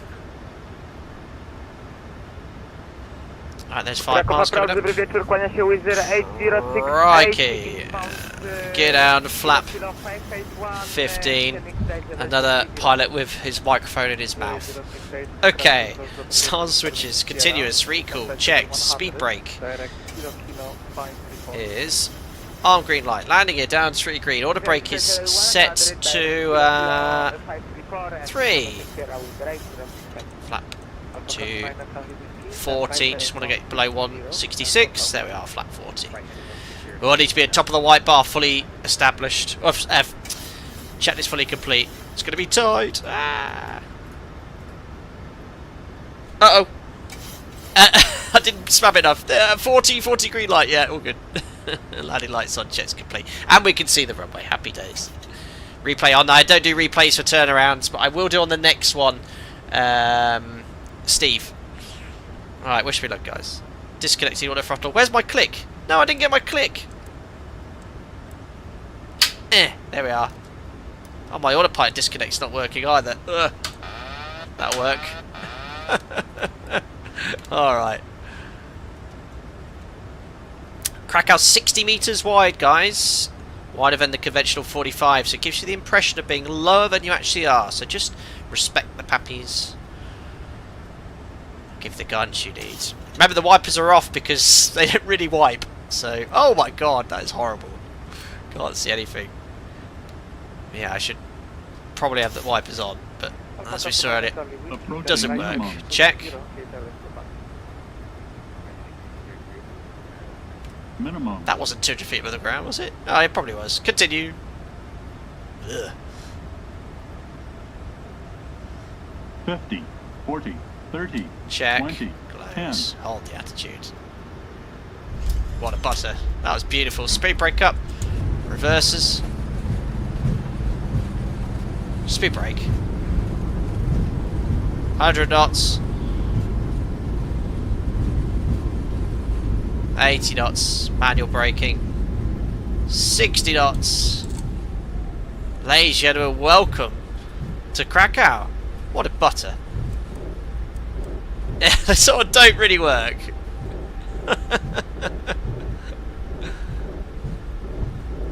So this end of the runway here in Krakow can be really slippy. When I landed here the other day, I was doing about 15 knots by this point.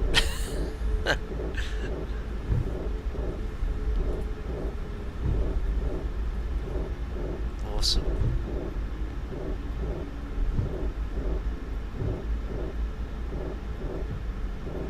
There we are. Oh, this looks like snowy rain. I think a bit of snow on the ground. It was very snowy here the other day. Awesome.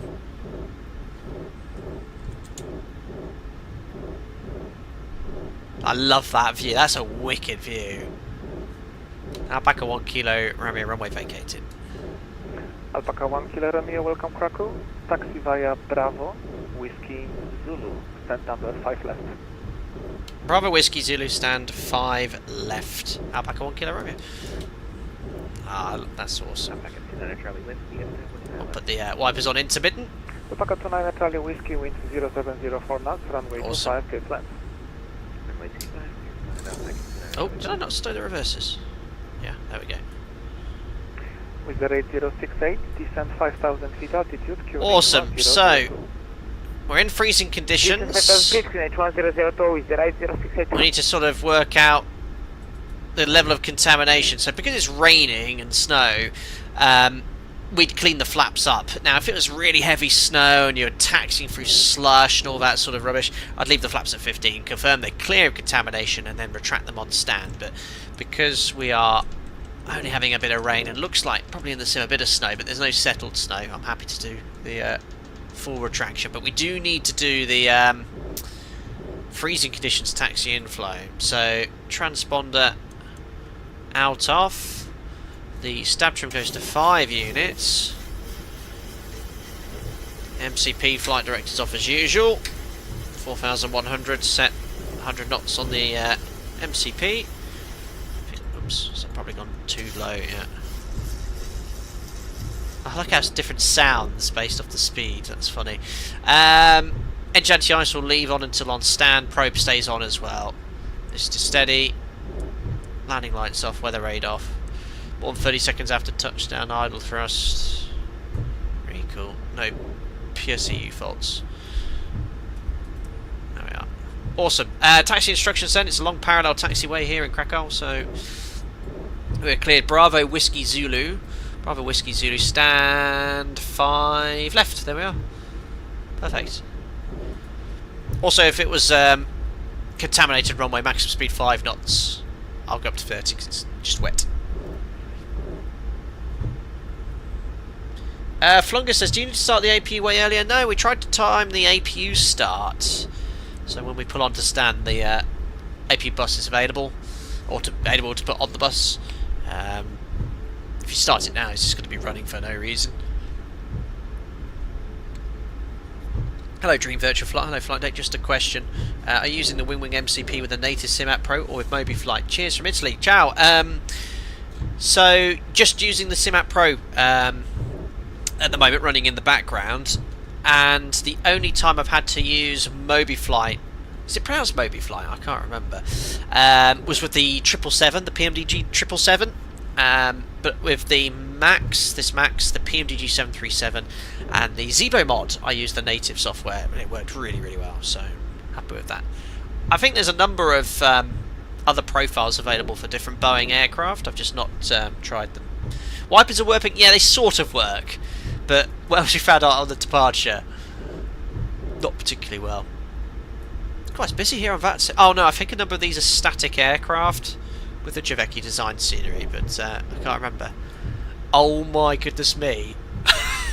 It's Zelensky's Airbus A319, and I literally taxied past this a few days ago. It's actually parked right there. That's amazing how realistic that is. Well, that's what I was told anyway. The dispatcher said that's Zelensky's A320. Very cool. Right, second left for whiskey. Oh, it's desktop simulator. It's so realistic. Javetsky design. You know I can't pronounce this. No single engine taxi in freezing conditions as well. So both engines running until on stand. There's whiskey.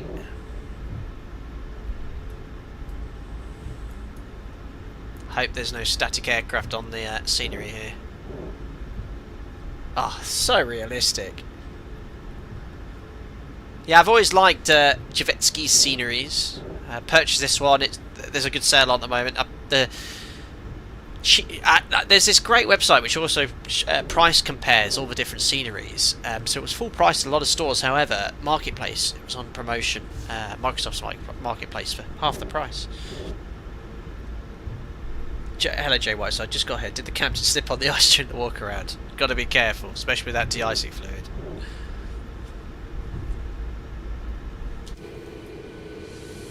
There we are, look.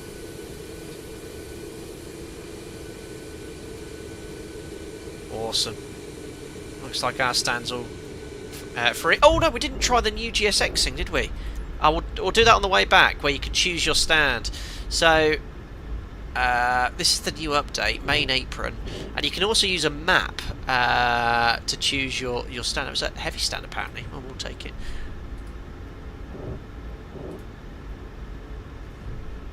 There we are. Oh, better start the APU.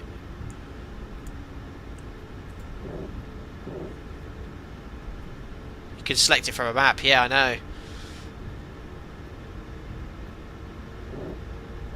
Awesome. Hello, tree plant Ariel. When de-icing required for the 73? When there's contamination on the aircraft, or anti-icing if you think there will...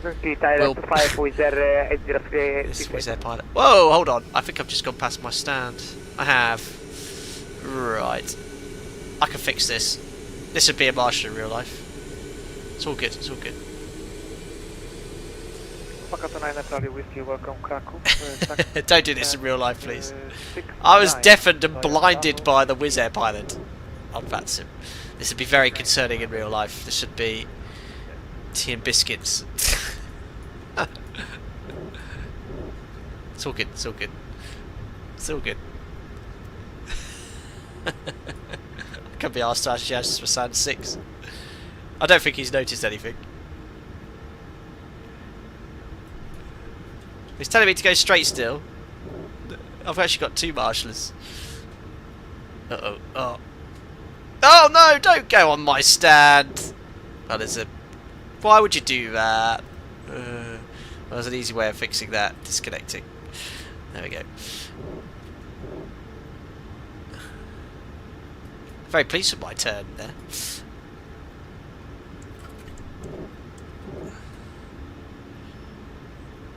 I don't know which one to follow. They both say go that way. Which one? There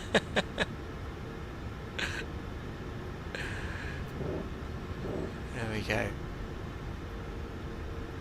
Oh, which one? I'm gonna go with the top, the one at the behind. Oh, that's what you call a butter park. Right, parking brake is set. De-ice off. And there we are. 2 blues, 1 red engines dead. Ladies and gentlemen, welcome to Krakow. Okay, don't forget to go engine. Reduction N2 confirmed. Doors to manual cross-check transit then. Open that, put the AP bleed on to get some lovely warm air in the cabin. 2000. Standby. Engine 1 and 2 N2 below 20%. Anti-coal off. There we are. Close the flight on New Sky. Happy days. We made it. Air bridge already attached. No one would have been sick on that flight. Nice and smooth. Why is he still showing me the... Oh no, that's the second tug driver. Wait, what's going on? Oh, I think he's just waved me off. Right, wipers to park. And request deboarding. The boarding requested. There we are. And then we'd read the transit shutdown freezing conditions checklist. So quickly going through that to make sure I'm happy. Not that we do it quickly. Just check the probe heats are on. Same checks basically. Stab trim set to 5 units. Flaps are up or 15 depending on what we want to do. And then start levers cut off, etc, etc. There we are. Let's have a little look on New Sky then. See how I scored. Oh, outrageous! No! 9.98! Off centerline landing. 4.15 meters. Perfect scores 4 meters. Oh right. 15 centimeters. Just for reference, ladies and gentlemen. That's 15 centimeters. Hello. Hello, wifey. Hello, baby. My daughter won't be shown on screen, but she's here. She's looking at all the oh, everyone's gonna love seeing this. Just the back of her head, look. There she is, look. Don't look at the camera. There we are, look. She's a pilot in the making. I only got 9.98 on New Sky, sweetheart. Oh, there we are. Look at everyone in chat. There we are. Thank God he had a ruler, I know. Oh, thank you. So yeah, New Sky, unbelievable. This is not representing my... she looks disappointed in your New Sky score. Unbelievable. Yeah, that's outrageous. 15 centimetres. I had my ruler ready. That's outrageous. Was it that bad? What was my landing rate then? 140 feet per minute. Acceptable. I'll take that. And use a lot less fuel. That's a lot less. Oh, 13.90 than the 14.06. I saved 16 kilos. Okay. Alright, very nice. So, what we'll do is turn off New Sky. And, yeah, I'm going to go take a quick break. It's 24 minutes past. I'll take 10 minutes. I'll let the passengers finish disembarking. And then we'll do the return sector to Krakow, where we'll do remote de-icing engines running and show you the procedure we do in that case. Our flight time will be even quicker because we'll be departing off the Wesley runway and landing on a Wesley runway, so it's going to be about 30 minutes, super short sector. So if you guys enjoyed the stream, don't forget to like and subscribe if you're watching in the background, greatly appreciated. And I'll be back at around 35 minutes past, guys. See you shortly.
boarding requested.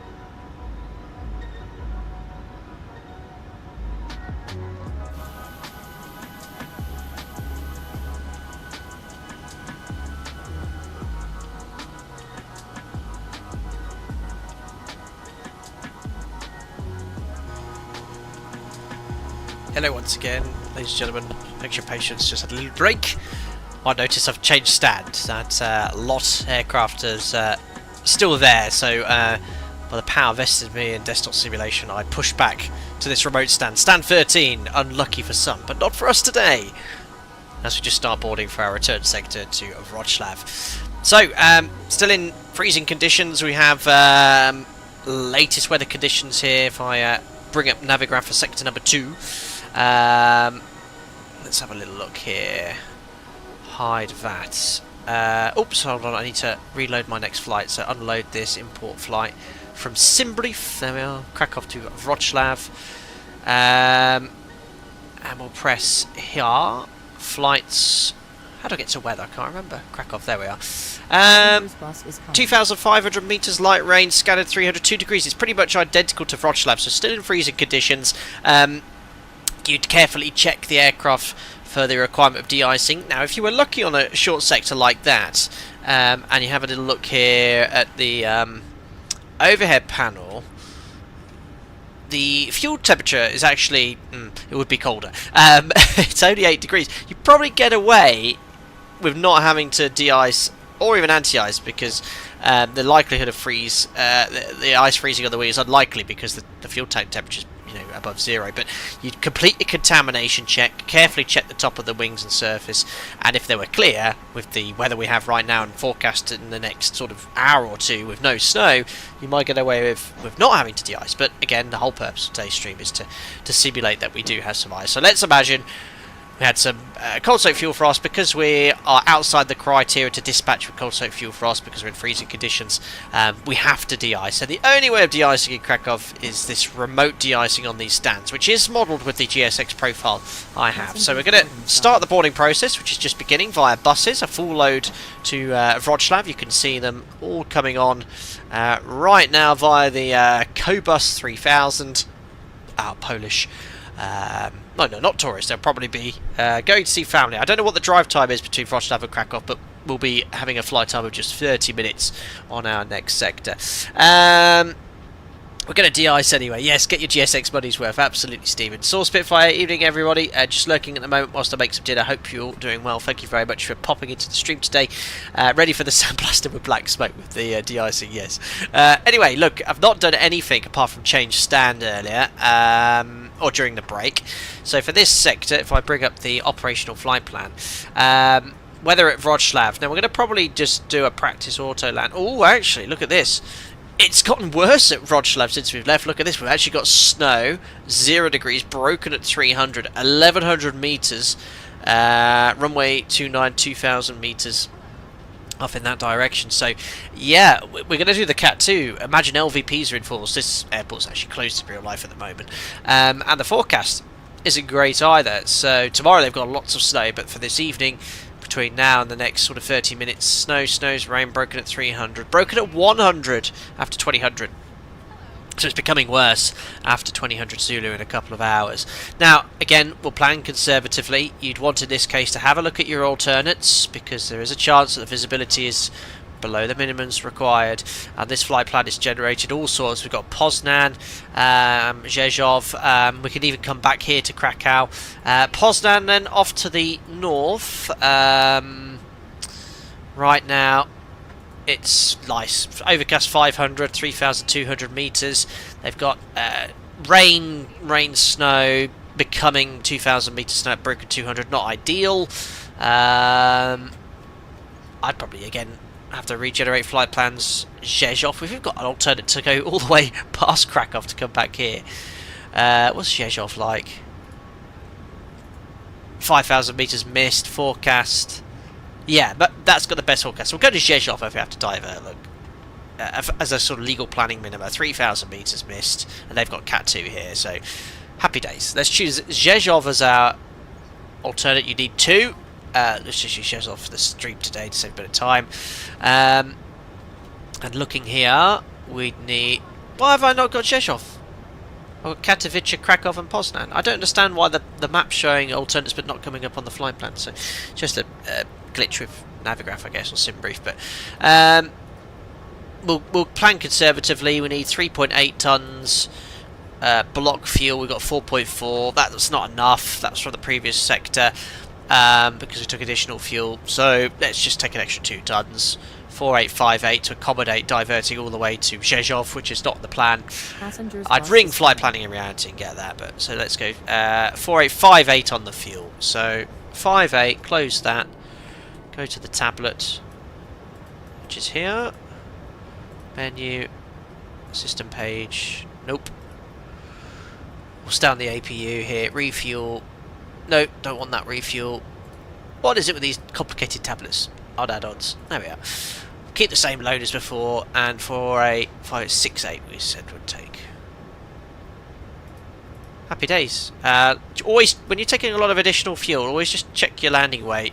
This has a much higher landing weight than what we have, but at the moment it's 69,122. So look, we're already going to burn. What's the trip fuel on this sector? 1,200 kilos. That'll put me just below my operator's max landing weight today.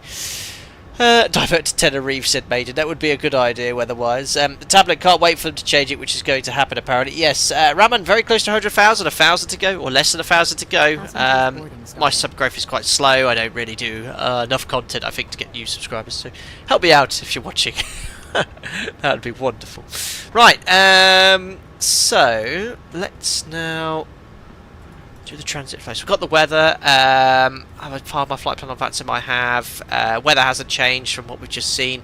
QNH is still 1002. MFRA will set 1800 feet on the barrier minimums. It's at ADP2 here. Actually, runway 25 I think has a engine out SID in reality. Good evening. So I'm just going to have a look at the real world OPT here because I think runway 25 in Krakow, in the event of an engine failure, you can't go straight ahead to a whole point. You have to sort of make a turn. So let me just have a little look at the OPT here. So Krakow runway 25. It does have an engine out SID. So 10 miles from the Kilo Alpha Kilo VOR.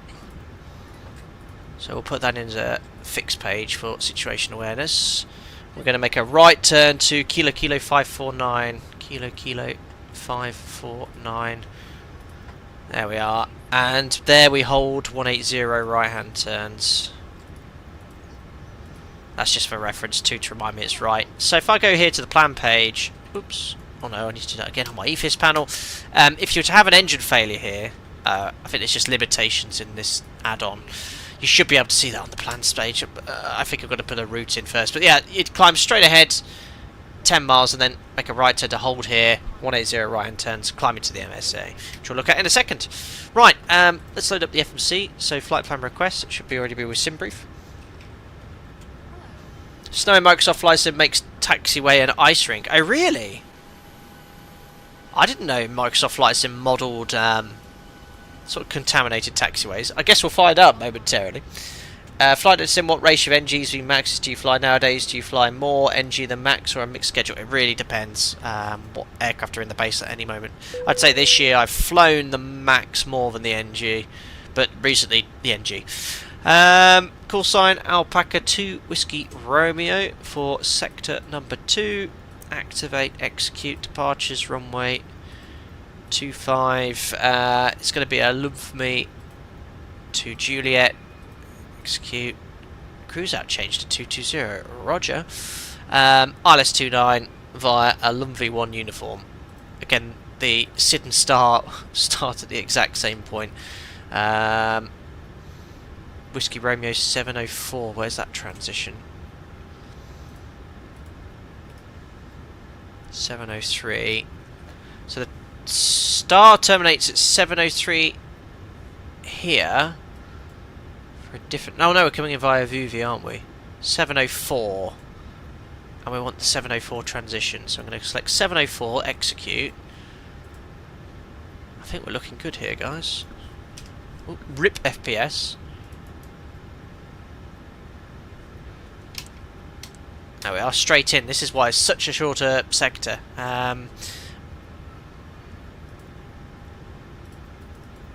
Just make sure there's no discontinuities. Happy day, straight in on the Cat 2LS. We're going to do an auto land, guys. Alright. So, fueling's all complete. Boarding's complete. I think that's the actual zero fuel weight, isn't it? 62.4? 62.4, that's great. Reserves. Yeah, the flight plan didn't show me the actual reserve we wanted.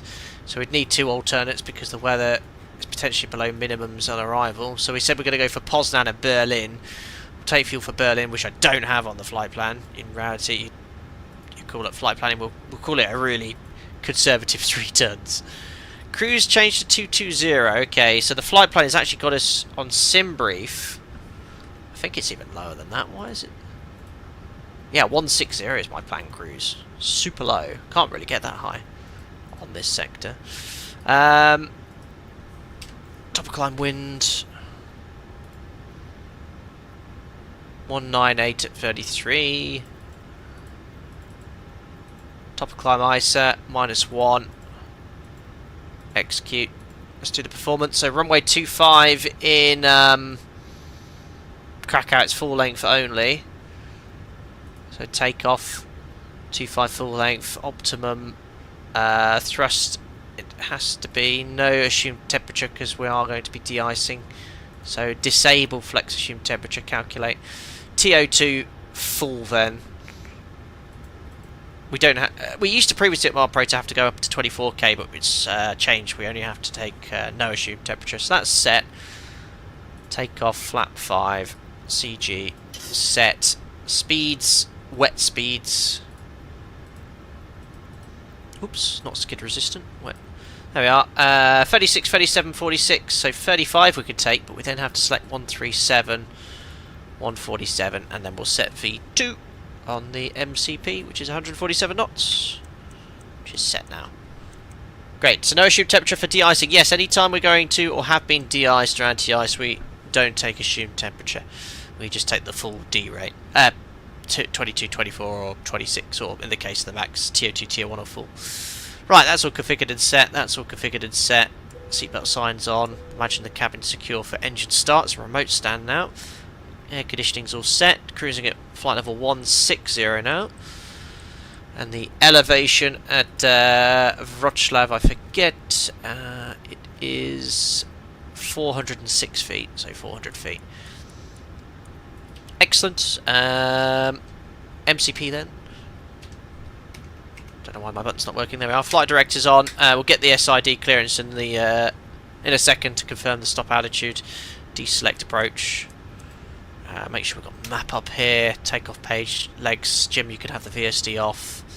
Frequencies are all set for departure. And Vatsum, I think, still has the approach controller online. 121075. So we'll call him up for the clearance. And we'll advise that we need to do remote de-icing on stand as well.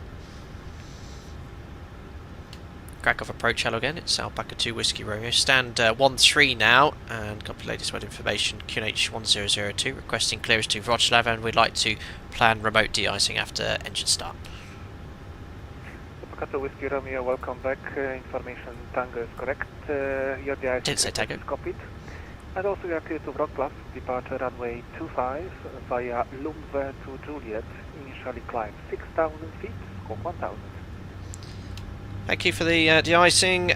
From runway 25 cleared to Wrocław on the Lumwe to Juliet departure, 6,000 feet, squawk 1,000, Alpaca 2 Whiskey Romeo. Alpaca 2 Whiskey Romeo, your readback is correct, expect de-icing on stand 29er.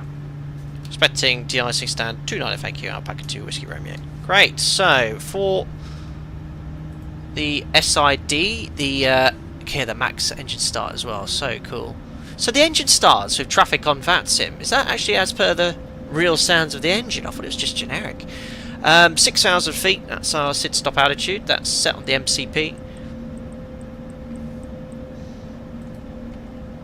And squawk 1,000. Goes out off now.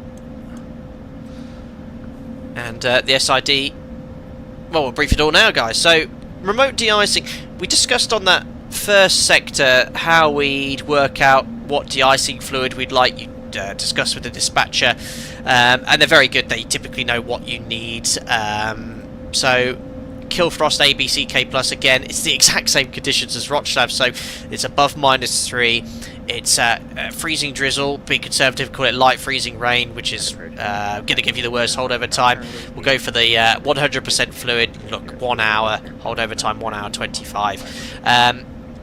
You can also have additional chemicals or de-icing fluids give you specific guidance per intensity. Other ones require you to look at the prevailing visibility to work out the intensity as well. So 1 hour worst case would be for moderate sort of light freezing rain. When it gets sort of rain on cold soaked wings, you know, so if we land in the wings like -40, that's horrible because it just basically freezes as soon as it contacts the wing. So yeah, we're going to go for the probably do a 1-step in reality. Depending on the level of de-icing, if there's a lot of ice on the wing, you definitely want to do a 2-step procedure, but GSX only simulates 1 step. So we're pretty much ready to go. That's all configured and set. MCP is done. Pedestal is set for departure. The engine out set, we discussed, and the engine start's identical. However, after engine start, we need to configure the aircraft a little bit differently if we're going to have to do remote de-icing, which we're going to do after the engine start. So, did I brief the taxi SID? I don't think I did. So, to get out of here, we will be starting engines on stand. The controller advised we could expect stand 29 for remote de-icing, which I think is all simulated. So we'll start the engines, 180 degree turn, stand 29. Once de-icing is complete, 180 degree turn here, Alpha from runway 25. And the SID we've been cleared on and is in the FMC. The Lumvy 2 Juliet is basically straight ahead.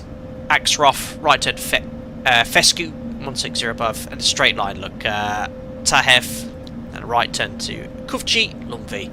220 above, our cruise is 160. So what I'm going to do is delete that restriction, otherwise it's going to be crossing me. There we are. Happy days. Alright, ready for engine start. Who's in chat? Hello, Matthew. About 2 months starting 737 type rated for a European blue and yellow carrier. Do you have any advice for me? Best of luck, Matthew. Well done for being offered a job. Just study all the provided guidance, you'll be absolutely fine. Best of luck. Serene says, new subscriber here. Just want to ask, I heard someone saying Ribbit's departure brief. Do you want those? I haven't got a clue, Serene. No idea. Serene Clyde, flight said, do you plan to fly the NAMC YSC-11 anytime? Possibly. I've got lots of requests to work for at the moment. Sean said, Krakow, such a beautiful city. Visited last year. And recommended wholeheartedly. Excellent. Let's carry on from there. Request engine start. Sorry, what's this ribite? No clue what you're on about. Part of the body is it? Ribs. My favourite food, actually. Krakow, Alpaca 2 Whiskey Romeo, stand 1-3. Request engine start. Alpaca 2 Whiskey Romeo, startup is approved. QNH 1002. QNH 1002 start approved. Alpaca 2 Whiskey Romeo. How do I get GSX to start on stand? Because I don't want to prepare for pushback and departure. Do I just start engines, I think? No, let's not start the engines. Prepare for pushback and departure still? No, I don't want de-icing here. I think, hopefully, does it recognise I'm on a remote stand? Packs off. Add ignition light on. Parking brake is set transponder out off. And I forgot to set up New Sky again. Oh.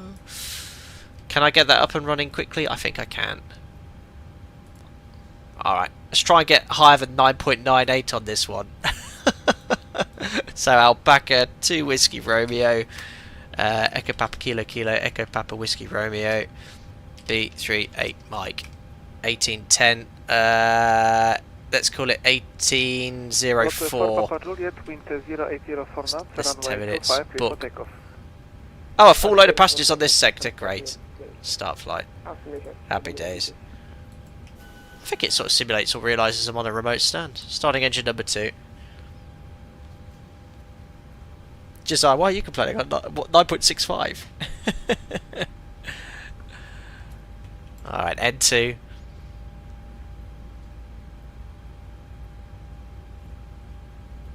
Is that residual heat there from the previous engine start? I think it might be, starting off at 100. Oil pressure. That... Oh no, oil temp, sorry. That would be a bit higher.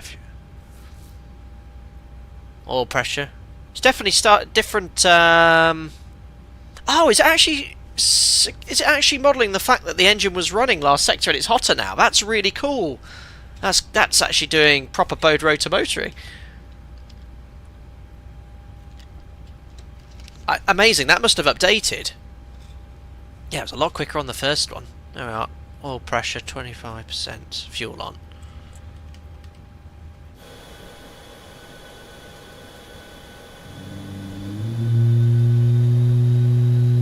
Superb. If GSX profile is correctly set up, then yes, it's set up for no push stand. Really cool, Kenyan Fly. I didn't know that. This is a GSX profile for this airport. Awesome. Made it hot engines motor for longer. Yes, that's right.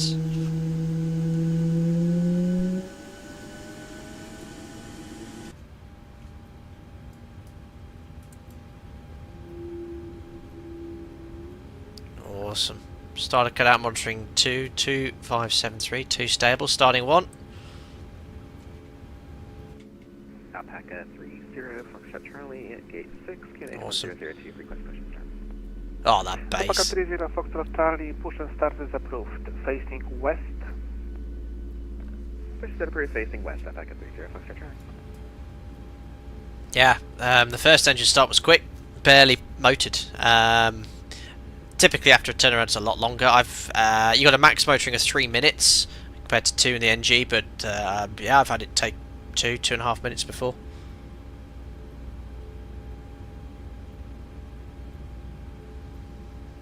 Oh, well done, Sari. Congratulations.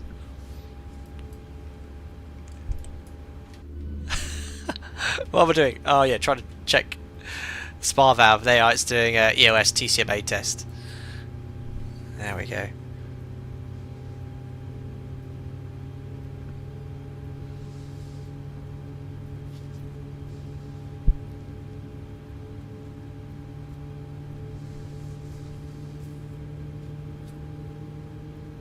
So good.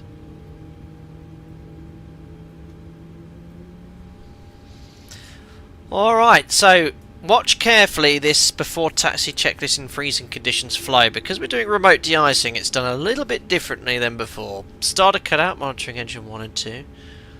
1 and 2 stable. Alrighty, so we still put the generators on. We're not shutting the engines down, so we can turn off the APU. Start switch is continuous, probe's already on. Engine anti-ice, we're going to be protected by type 2, so we don't need wing anti-ice on. Air conditioning, auto off, and that's set. We are not going to cycle the flaps yet because we've not been de-iced, and I'm also going to delay the flight controls check because also I've not yet been de-iced. It's unlikely that we'll have any ice there on such a quick turnaround, but it's just better safe than sorry in my opinion. Recall checked, and that's it. We're now configured to taxi. What we got here? Doors. Great. Oh, well done, ground crew. Don't forget to check doors are closed prior to engine start. Well, GSX closed them last time. Why has it not done that now? 7 kilo whiskey, request taxi, please. How do I get to doors on this add-on? 7 kilo whiskey, taxi via Hotel Delta.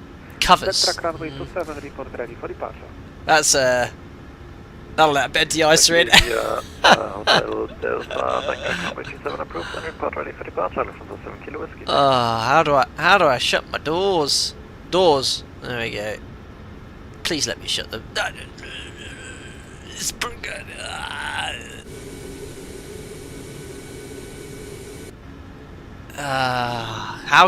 Does the add-on not let you shut down the shut the doors? The engine's running. Kind of realistic, I suppose, but come on. You need to start the engines to request ground services. Right, am I going to shut the engines down again? Basically, I don't want to fly there to Rochester with the doors open. Stupid GSX. Oh, this is embarrassing. Is there a way around it, or is that my only option?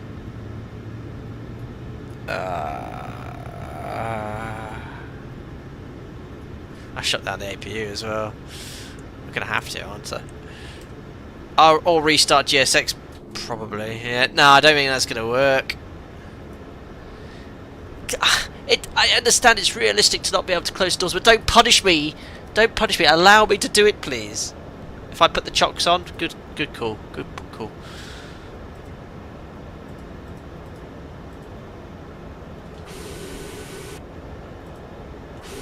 Yeah, okay, chocks are in.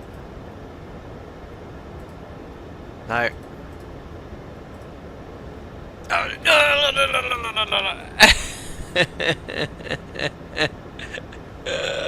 right, I'm going to shut the engines down, aren't I? Unbelievable. Why has the add-on barred me from doing this? It's a desktop simulator. It's not my fault. My ground crew in GSX didn't shut the door.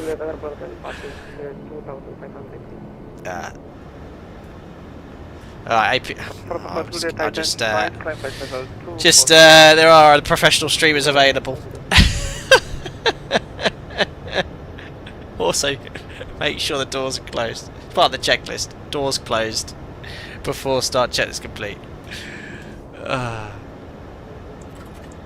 Alright, 2 blues, 1 red. Just turn those off. Those off.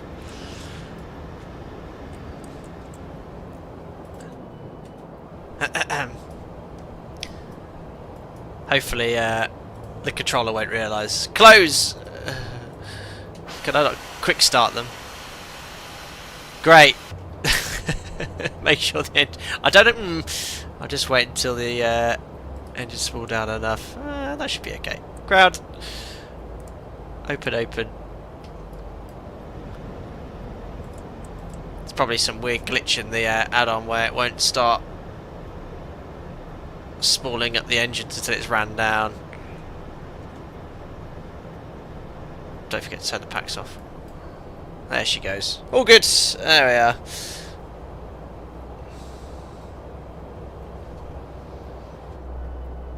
I better remove my chocks now. Alright, ground support. 30 Foxtrot Charlie. I was going to wait for my colleague in the Max to move, but he seems to be having an argument with his ground crew, so request EPKK 30 Foxtrot Charlie, copy that. Taxi to 10 to 8 via Zulu and report the icing completed. Yeah, I heard that, Josiah. I heard that. Stand 28 via Zulu and Whiskey, EPKK 30 Foxtrot Charlie. Oh dear. So there's a limitation in GSX with the remote stand. If you start the engines, it won't automatically close the cargo doors like it did last sector, and what I'm used to it doing. I like how the wipers are going on the ground crew. There we are. So just joined the stream, welcome. We've just started the engines for the first time for our return sector to Wrocław. Slight issue in the last 5 minutes of the stream. There's no point playing it back.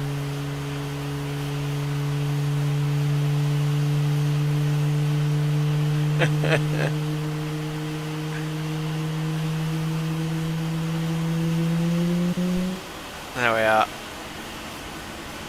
That's one engine up. Start to cut out. 2, 5, 7, 3. Stabilize. Too stable. Starting 1.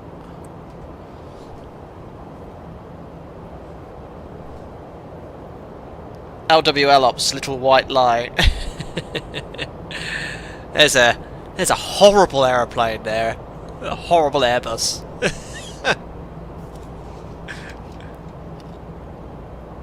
Krakow approach, enter 79er Golf. Information kilo, request IFL clearance. I requested engine start about 45 minutes ago, I swear. Information kilo correct. You are cleared to Gdańsk. Departure Navur for Mike. Initially terrible choice. 6,000 feet for 1,000. Well, it's probably only got one button on that to de-ice button. It's just done. Departure, initial climb 6,000, squawk 1,000, and we will need the icing. Enter 79er Golf. Enter 79er Golf, de-icing Cockpit, readback is correct. Perfect. Well, as soon as this is done, we'll just quickly replete the before taxi check these freezing conditions, and then we'll taxi to remote de-icing. Come on, this is just like real life. Ugh, come on. 7 kilo whiskey, ready for cross. Just like that is true. The Airbus trade ground crew did shut your doors. Kilo whiskey, There she versus goes. wind 0905 knots, runway 27 feet for takeoff. Takeoff from Bridge 7, 7 kilo whiskey, thank you. There we are. Remote de-icing coming up shortly, which I know a lot of people wanted to see today. Is anyone making notes? I wonder. I found it useful. I'll say to the members earlier in Discord, I practiced in real life for you for this stream. I was actually going to stream this on Sunday, but I got taken off standby in preparation for my flight this week in these conditions. But it ended up that I practiced in real life for you. I'll start again at 1 G, 1, 2. We wait until the start limit EGT flag has disappeared. That's when the engine starts finished and it's stable. There we are. 2 blues. There we are. So on, start switches, engine anti-ice. We've already done the rest of the configuration. As discussed, so flight controls you delay. And the flaps you delay as well. We're now ready to taxi. Before taxi checklist freezing conditions complete. Alpaca 2 Whiskey Romeo, stand 1-3, we're finally ready for de-icing. Alpaca 2 Whiskey Romeo, copy that. Taxi to stand 29er via Zulu and Whiskey, report de-icing completed. Stand 29 for de-icing via Zulu Whiskey Wilco, Alpaca 2 Whiskey Romeo. Okie dokie, so as we briefed, we're going to taxi Zulu Whiskey stand 29er, and this GSX profile is aware that these are all de-icing stands, so happy days. So turn off and taxi, release parking brake. There's no point doing any config check because the flaps are not extended. We check the flaps and movement and flight controls after remote de-icing.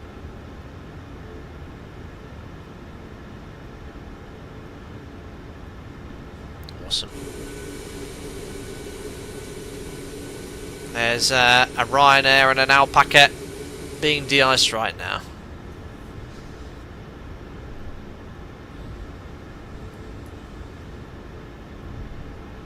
Awesome. Don't forget to get rid of your expanded display.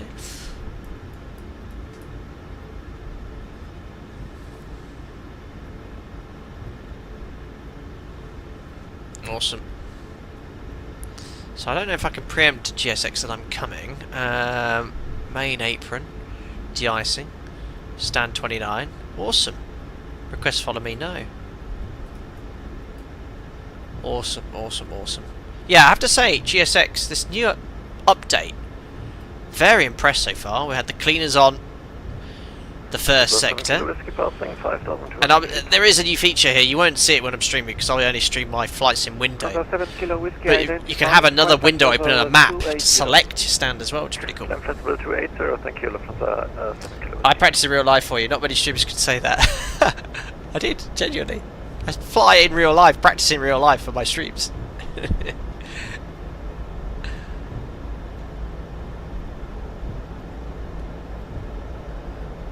Alright, next left is stand 29er. I can't see any de-icing equipment. I've already selected the stand, but let's see what happens when we turn on into the stand.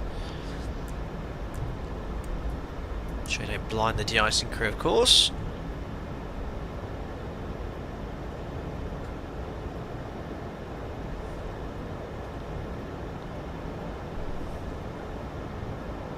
Josiah, your GSX is mad. Uh-oh.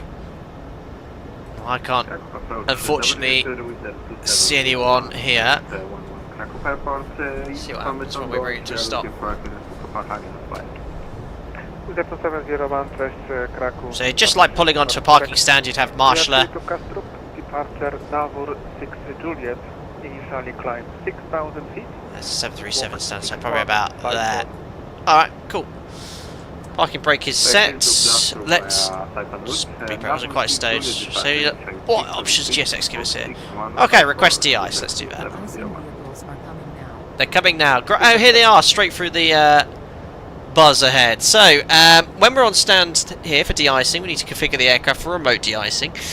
Engines running. So parking brakes set, APU's off, flaps are up, thrust levers are idle, air conditioning packs off.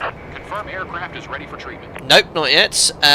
Engine bleed's off, and the APU bleed is also off as well. And there you are. The aircraft's now configured for de-icing. We're going to do 100%. Treatment now and observe. Fluid So, type 1, concentration at 100%. why have I turned the engine bleeds off, guys? That's the configuration. Now 7 kilo whiskey, proceed direct to Patka. And you're sat here waiting. So, Direct to Patka, thank when very you much. take your fuel planning into account, make sure you take plenty of additional fuel for remote de-icing engines running, because there could be a queue at the de-icing point. Obviously, this is not real-world advice. I do recommend this only for sipping. But as a minimum, I take 30 minutes engines running on the ground. You can get information from Tower. Look, how long is the de-icing queue? An hour. So an hour usually is conservative enough. That's absolutely it. So yeah, the bleeds are off to prevent all that de-icing fluid from being ingested into the air conditioning system. That's it. Start the well, note the time of the beginning of the treatment for your holdover time, exactly as before. Checking the charts, we saw it was an hour. And there he is. Very cool animations.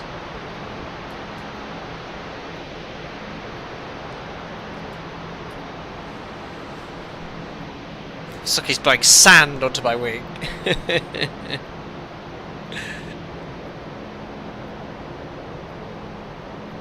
Very cool.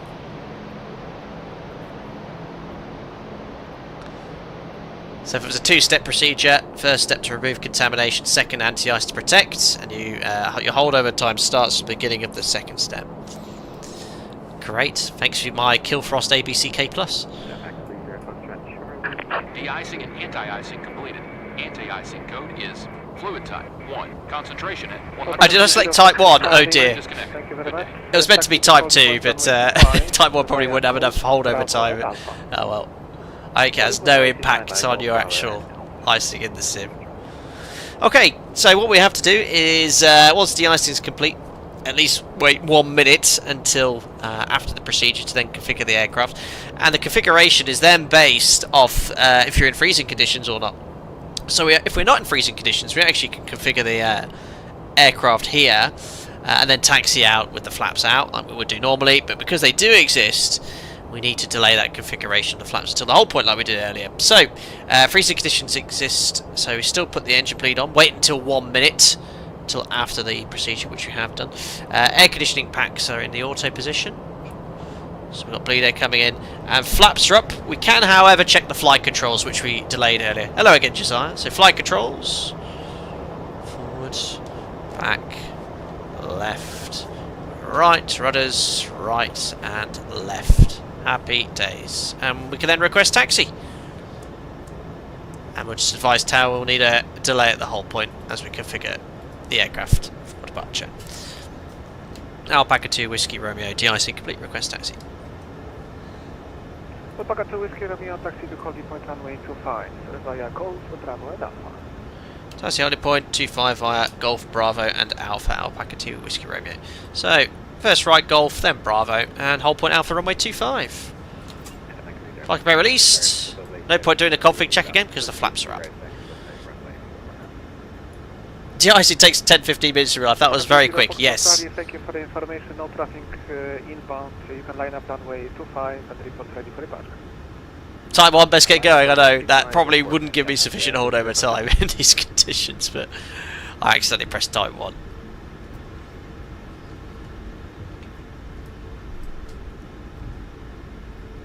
Nice scenery by Javeski Designs. Domino's loving the Buzz livery, very nice. Will we use the eye tracker? Yeah, occasionally. I prefer it for VFR flying because I've got so many small buttons to think about. Press. Probably will do today actually because we're going to have to do a Cat 2 ILS LVPs into Wrocław.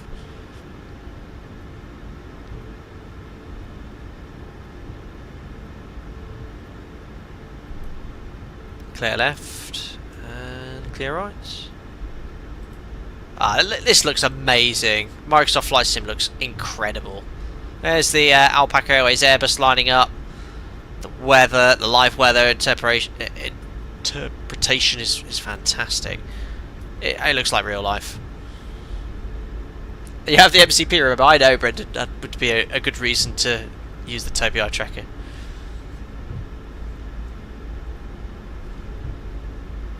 Can't do any checks until we're at the hold point as well, because the aircraft's not configured.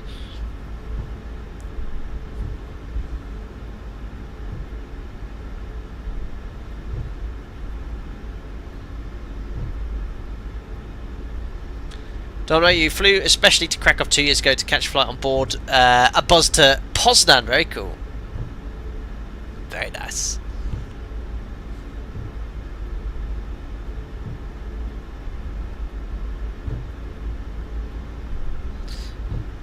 Obviously we're not contaminated apron here. We'd be limiting our taxi speed to 5 knots if it was.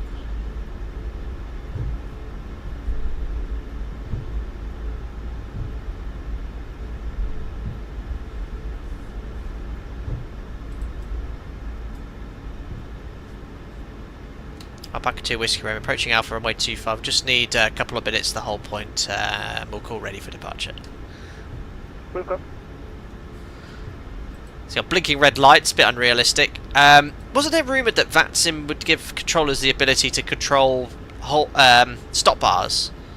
That would be really cool. Because in reality you never would cross any illuminated stop bar. Not that they flash like this either. They're only off or on. Okay, parking brake set. So we then again do a pre-takeoff check, assess the holdover time, think if it's expired. It hasn't. We've still got 45 minutes, so we're at the whole point. No further delay expected for departure. So flaps to 5.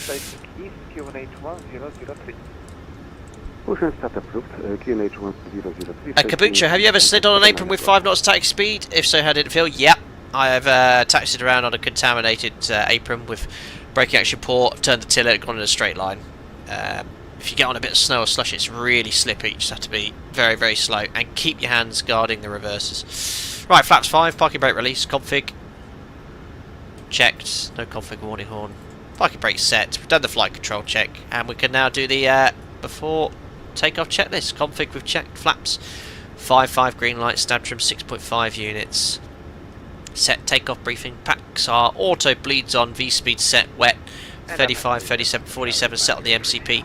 Departure is going to be Lum V2 Juliet. It's basically a straight line to Digfu, then Axeroff right turn, climbing to an altitude of 6,000 feet. It's NADP 2 from Krakow. There is a special engine out, Sid, so if the engine was to fail, we climb straight ahead to 10 miles and then make a right turn, Kilo 549 to hold 180, right hand turns. MSA in that sector is just having a look here, 3,200 feet, so kind of 4,000 feet. Reviewed, cabin secure, checks complete. Alpaca 2 Whiskey Romeo, now ready for departure. Alpaca 2 Whiskey Romeo, line up runway 25, wait. Alpha line up and wait runway 25, Alpaca 2 Whiskey Romeo. Confirm read back. A firm clear, line up and wait. Clear left, clear right. Seat the crew, checks below line.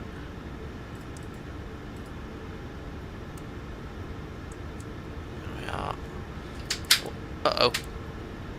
Auto throttle's on, LNAV. It sprung off on my MCP for a second. And TARA. Great, so MCP set, transponder TARA. Strobe lights on, waiting for our takeoff clearance. We'll try these funky wipers again.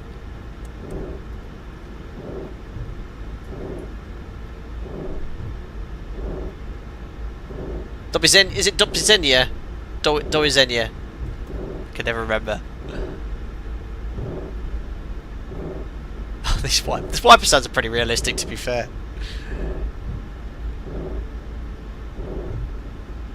Can Jim speak in Polish? No, I think he speaks Dalek occasionally, but definitely not English. This is typical wind drops. Looking at this out the runway. Beginning of your shift as well. So the wipers are sort of working, but as you... Whiskey Romeo, wind 2080 knots, runway 25, clear for takeoff. 25 clear takeoff, Alpaca 2 Whiskey Romeo. They're not really clearing, as you'll see as we approach V1, they do nothing apart from make noise. Right, better bring the aircraft to a stop actually. Do a little static run up. Right, Toga's in chat. Let's go back to Wrocław. Don't forget, 40%. Stabilised. Timing as well. 50%. Great, no signs of vibration. Looking good. Release brakes, Toga, set takeoff thrust. Now the wipers are doing nothing. Thrust set indications normal. Direct to Luba, climb 180, back to 80 knots, check, release forward pressure. No wind.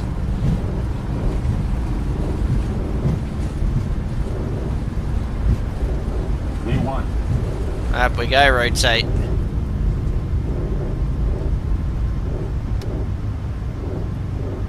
Airborne. Pause right, gear up. TCAS off, I thought I'd turn it on. Oops. That'll have. And again, a little bug in the iFlight's commanding this higher speed than it should. So I'm just going to pitch slightly above the flight director. Bug up.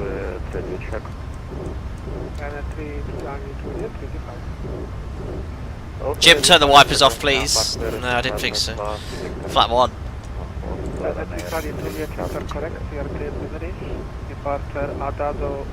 Ah. No, that's still the wrong one. Awful wiper sounds.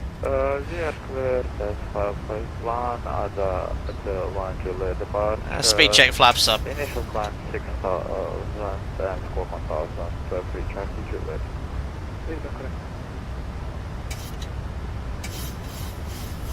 Alrighty.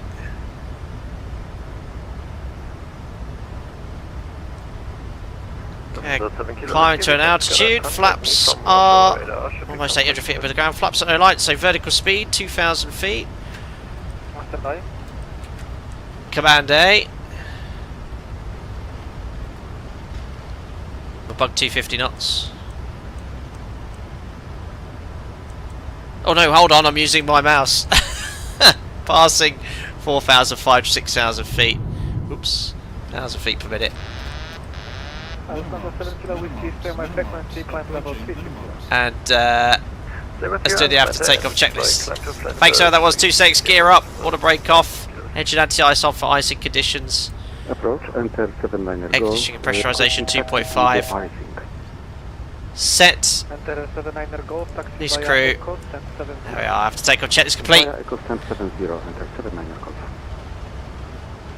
Lee, off we go. Rotate. Is that the new SOP? Yep.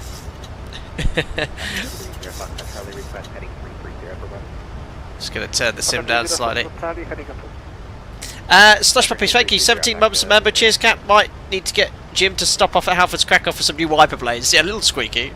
Papa 2 Whiskey Romeo identified 5,700 feet. Climb flight level 160.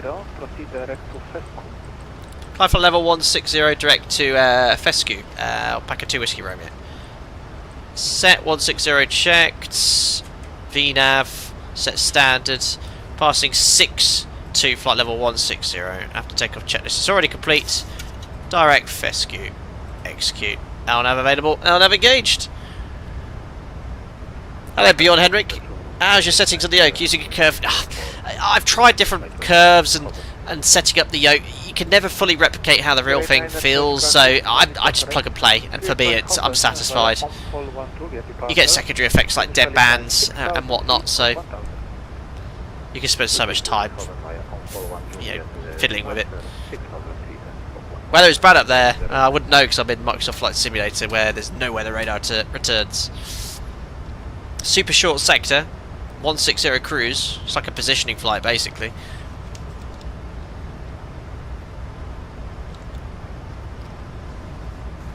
The 2701 looking for God, I think we're still in IMC. 2701, push and start. One thing that Microsoft Flight Sim, it looks amazing, but when you're in cloud with the lights on, it's very bright white light, so you need to sort of simulate that. They've got this great atmospheric effects on the wing lights, but you'd have that looking forward as well. You can see if I turn them off, there's no change at all.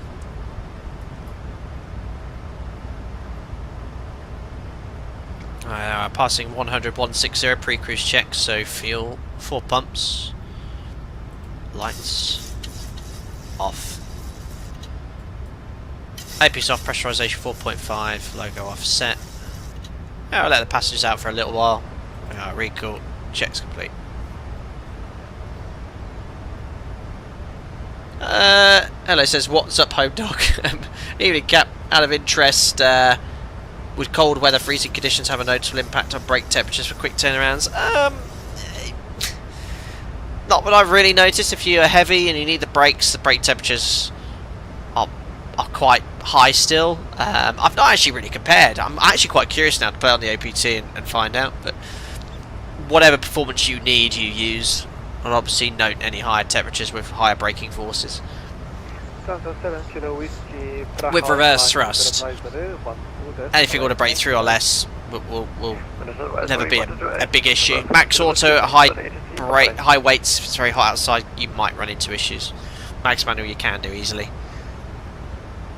Alpaca 30 Foxtrot Charlie, question, for how long would you like to maintain this heading 330? I was just about to tell you we can accept the direct now, Pax 30 Foxtrot. Alright, as soon as they're 160 then we better start setting up for the Cat 2 ILS. Anyone wants to grab the weather for Wrocław, Echo Papa Whiskey Romeo, see what's what. Obviously you have to simulate LVPs in the sim. Thanks, Domino. Let's see what's what. Only if Nightbot. Direct Lumber, thanks. Alpaca 2 Whiskey Romeo. Ooh, 1,000 meters snow, broken 300. Lovely. Yeah, well, imagine LVPs are in force. They probably, with that weather, they probably wouldn't. But yeah, that's the airport to decide. I've been to busy airports where LVPs weren't in force, so they should have been. I think they usually wait for a couple of go-arounds. When I'm talking really busy, because obviously LVPs slow everything right down. Vertical speed, 1,000 feet per minute.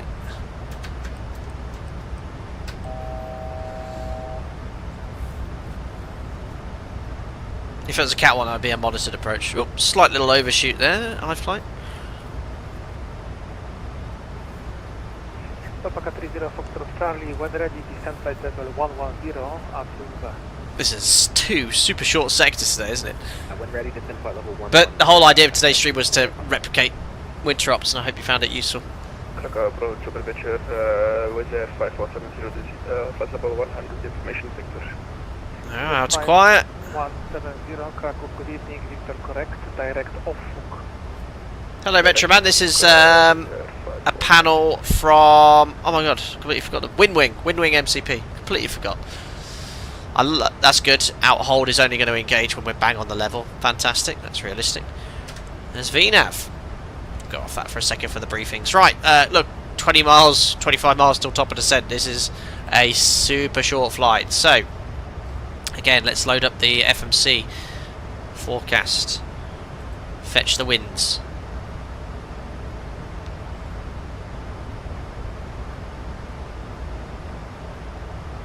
Come on, ACORS. Load. Execute. Probably exactly the same as previous sector. -8, -6 cargo. We'll put -8 for the deviation. Execute. Fixings in for runway 29er. You can either go legs, line, select key, or type it. Doesn't matter. 5170, report heading on time. 10, 5, we're already close to top of descent, we're aware of it. Star vent, Lumv 1 uniform, Lumv, already routed direct, Whiskey Romeo 722, 100 or above, same track 721, slight 4 degree change in track, 6,000, 5,000, 703, 4,000 feet or above, Whiskey Romeo 702, 701. So let's just locate roughly where 10 miles is. Whiskey Romeo 703 then. It doesn't decel very well, the iFly. 702. I'm going to put 240. Nah, that's way too high. Should be decelerated by that point, but I'm going to put 180 knots or below just to help it out. MSA's flat. No terrain issues around 25 miles. Onto the ILS. So Jefferson, you should have shared charts as well. So ILS frequency, when I say shared charts with both Cat 2, Cat 1 minima. So ILS is 1103. Oh, is that the same as Krakow? I didn't realise. 1103, courses are 291.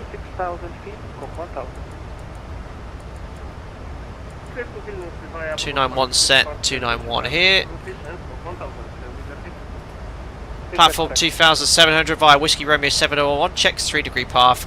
So, Cat 2 rad out 105 feet. Okay, so my operator has an approval down to 100 feet for the Cat 2. However, because the chart's higher, we have to always respect the chart and go from that chart. The RVR though is 300 meters, so the RVR needs to be in excess of or at 300 meters to conduct the approach. So we can set the rad out. So remember, for the radio altitude, you have to go to your minimum selector, select radio, and then set your radio altitude here, 50 feet. Now my operator, the rad out comes up here.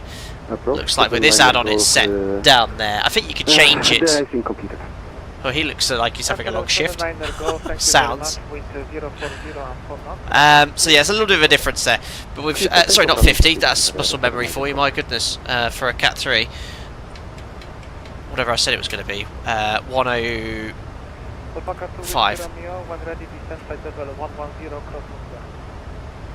When ready to fly level 1.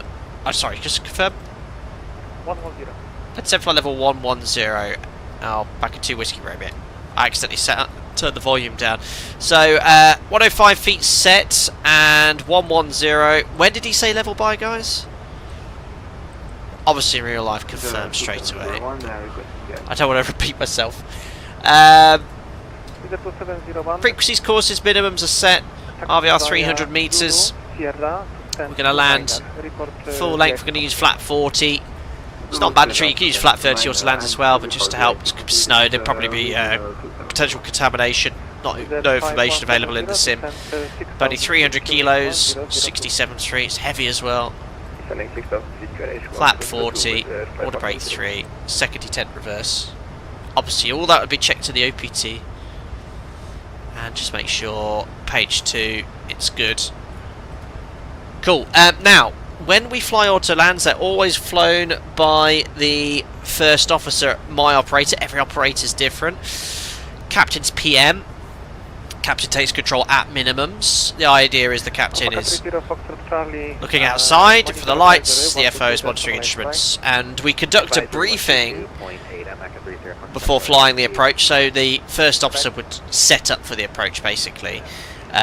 Once he's set up for the approach, he'd grab the QRH, which contains the briefing. It's also in our OPT under the QRH, and it'll be under the normal checklist. And basically what it just confirms is both crew members are qualified to fly them under instrument rating.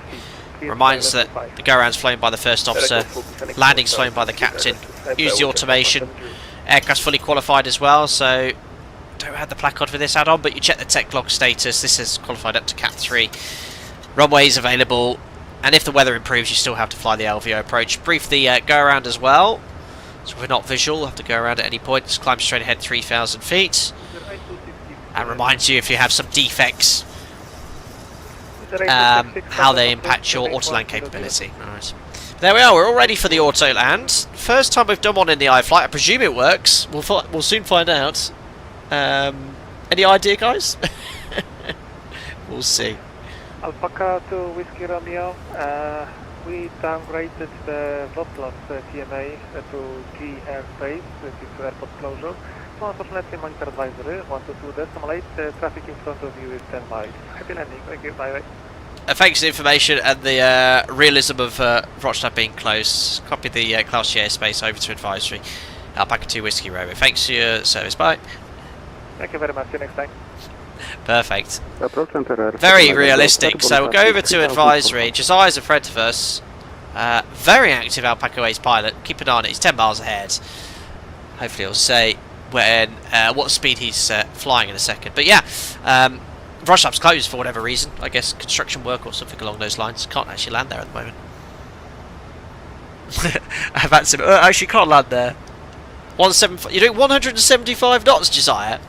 I hope not. 175 knots. You're only about 40 miles away. Keep an eye. Oh, 275. I was gonna say. It's -8 speeds. That is. Yummy Ava, you tested auto land once in Bydgoszcz. Just floated a little bit. Okay. Keep an eye on it. The snow shovel broke. So that was a very quick briefing for Autolands. One of my oldest tutorials on this channel is on Autoland, so follow that if you have more interest in them. But what do I need to do, guys, in chat to get the aircraft to fly an Autoland? What must I do? Oh, they're making a parallel taxiway. Oh yeah, it does need that. Not that I know, I've never been there. Yeah, a lot of backtracking required. I'd hazard a guess. Yeah, excellent. Need to engage both autopilots, but when? When do you engage the second autopilots? Excellent knowledge, guys. Oh yeah, there's no ATC, so we'll descend down to flight level 100. That's the next charted minimum level. That's set. 100 checked.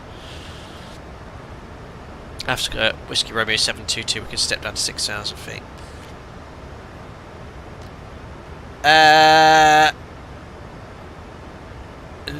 Command A, B, C, D, E, F. No. No. No. You must do it by 800 feet RA, but what do you need to select before engaging the second autopilot? Otherwise it won't work. So look, if I do it now, it'll just switch to Command B. Command A.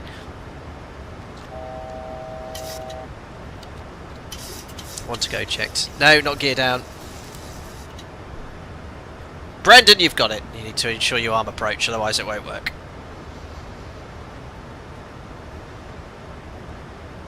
This will be actually really good for the Tobii eye tracker today. Ding the ding dong. Oh dear. Sorry, I did ask earlier, MCP cam, how's this looking? I know the problem is with all my equipment here, I can't really put the camera anywhere else. That's the yoke cam here.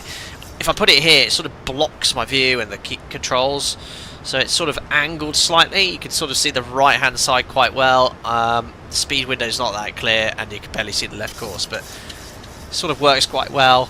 Works really well on the Max because there's actually nothing that the view's blocking here. Bit to the right but does the job.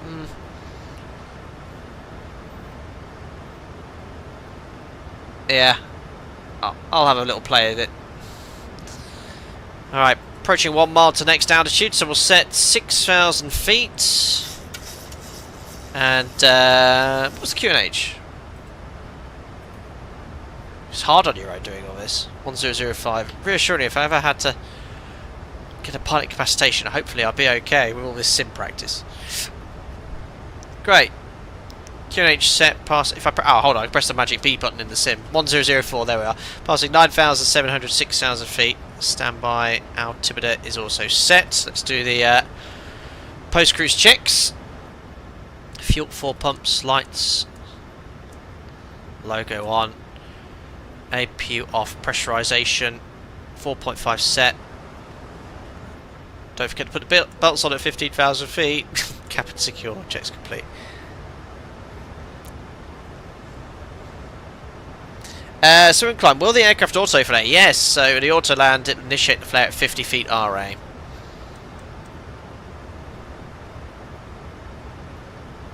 Would you like to have the Magic B button in the real 737 cockpit? Yes. Magic B, the QNH setter. Fantastic. So let's monitor VNAV's performance. It's on path, or just capturing the path, going back to retard and arm as a gross error check. We have 31 miles till touchdown, so 9,000 feet, 8,600, so that would suggest we're below profile, so looking good.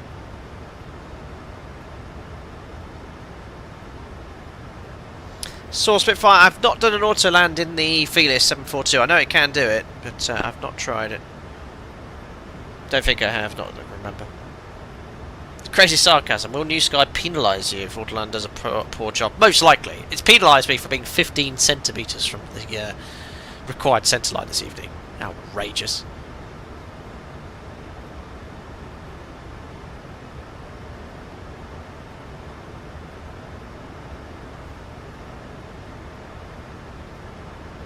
But yeah, this is actually... I can't remember last time we did a stream in LVPs, in anger. We'll have to see what we get down there. It is certainly... I mean, we've had the engine anti-ice on the entire sector, both ways. Just been an IMC the whole way. But it is currently snowing in Wrocław. Oh, Joe will be most happy. I'll finish the stream by 7 o'clock.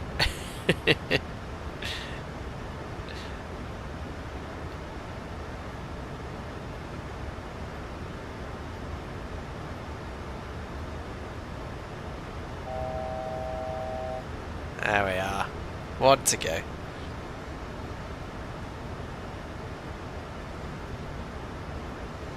Alright, check the chart. Next step altitude is 5,000 feet. Some operators, like in America, as I'm always told when I fly there, set the lowest altitude you want.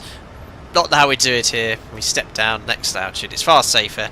And the autopilot engaged always respects the MCP altitude that's set. Apart from when it's on approach logic and setting the missed approach altitude. But it's far safer. 1 mile before, just set the next charted altitude.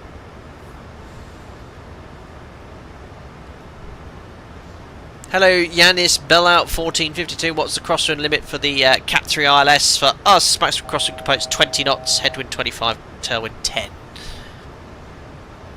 So it looks like VNAV's put me quite low here, 20 miles out of 5,700 years. It's commanded the upspeed quite early as well. So actually what I'm going to do is go vertical speed now. Oh, I didn't realise I had that up. Sorry, guys.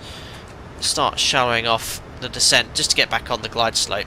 And we'll leave the upspeed command because we've got a bit of a tailwind here. And 1 mile before we can step down to 4,000 feet. So what I'm going to do now is use VS to finesse just to basically place myself on the glide slope. Shall it off further, 500 feet per minute. I will do, Domino. And traffic up Packet 30 Charlie, 8 And traffic Alpaca 2 Whiskey Romeo on a 16 mile final for runway 29 in Wrocław. Okay, glide slope is alive, localizer is alive as well. We'll start slowing down to give ourselves some more spacing. So, speed check flap 1, bug the flap 1 speed.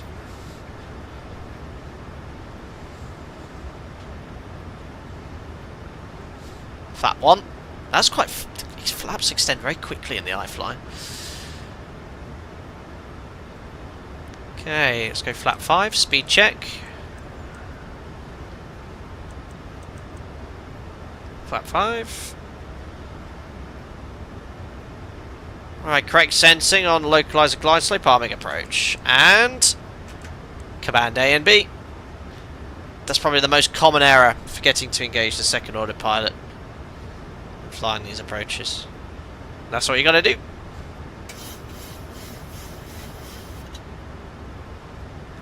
Okay, localizer glide slope capture, runway heading 291, missed approach altitude 3,000 feet, set. QNH1005 is it? Roger. Bip, there we go. Looking good. You can always do autopilot 1 and 2 for any ILS on the Airbus. Of course you can. I think there's some Boeing operators though that actually always engage both autopilots for every ILS as well.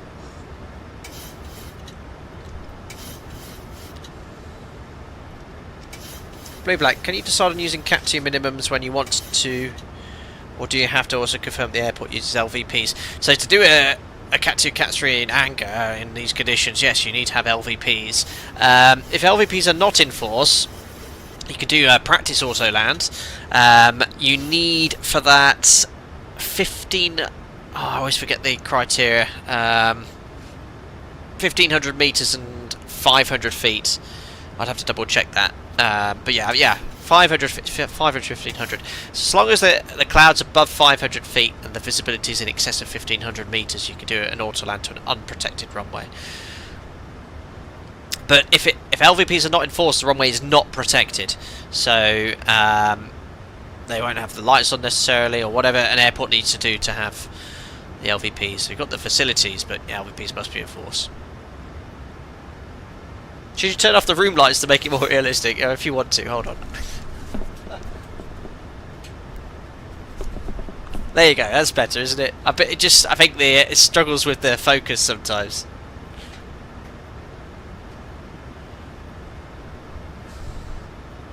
I can't see what I'm writing or doing. That's the stuff. Right, I'm going to configure a bit sooner today. Gear down. Flap 15. Oh no, that's the heading bug on my thrust levers. There we are. Landing checklist 2. Flaps. Start switches. Recall. Checked. Speed brake. Arm green light. Landing gear down to green. Auto brake is set to 15. Let's go flaps 25. Now I'm not going to use yoke cam because it's an auto land. So the landing technique, obviously the auto land's landing, but you after touchdown you select reverse thrust. Oh, we got fail operational, land 3, cool. It's more than we have fail passive. So this has rollout feature. So this will actually maintain centerline. So you'd probably leave the autopilot in. So at my operator, you disconnect, lower the nose, reverse thrust after touchdown, disconnect the autopilot, which is what I'm going to do here as well. But yeah, looking good. I'm going to turn on a eye tracking. There we go. So we can actually position ourselves quite realistically. I think we'll be okay seeing the lights coming out, but that's typically what can happen in these situations. I've also done an LVP approach where at minimums I've literally only just seen the lights. Wipers would be on as well in real life, but obviously they don't work very well in the sim. So look at this. Just going to match my thrust levers up. There we go. This is what it's like, guys. FO would be flying in real life. Coming in like this. Lights are in sight already, that's good. So I'd be looking inside here. My call at this point would be coming up. 500 radio flare armed. FO would go, yeah, passing. 470 radio flare armed. Lights are in sight. And I'd provide this information to the FO because he's looking at the instruments. I'd say, yeah, approach lights in sight. So he would have a good idea that I'm going to see the runway at minimums. If I didn't say anything, at minimums, if I don't say anything, he's going to push Toga and go around. Oh, I'm going to have to turn these wipers on. I know they're crap, but... Alpaca 2, Whiskey Romeo, I am so sorry, but you have to go around. Ah, roger. Continue. I'd take the control off the first officer. Let's monitor the auto land. 40, Flare. 30, 20, Bit off centre line. 10. Not bad though. Speed brake up. Reverses. Oh, the nose is going up on its own. Lower the nose myself. Disconnect autopilot. Oh, I don't know why it's not working. I'll do it manually. There we are. 100 knots. 80 knots. Manual braking. The wipers do nothing. 60 knots, cancelling reverse. Ladies and gentlemen, welcome to Wrocław in these horrible conditions. Oh dear. And I completely forgot to VATSIM there. I think just I went around. Yeah, I might have to put that in the tech log, guys. Not bad iFly. Alright, good job. Oh, I've just hit something. Went over a gutter. Yeah, they need to fix the wipers though. But look at these conditions. Horrible. It's actually, look, it's better without wipers.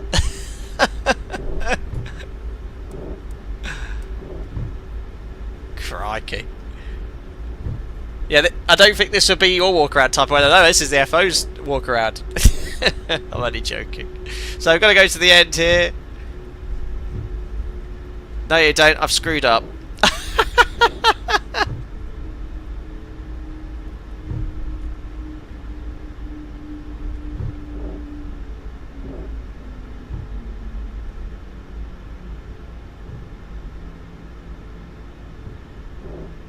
Yeah, Alpaca 2 Whiskey Romeo, you did the exact same thing I did, and that's why I told you to go around.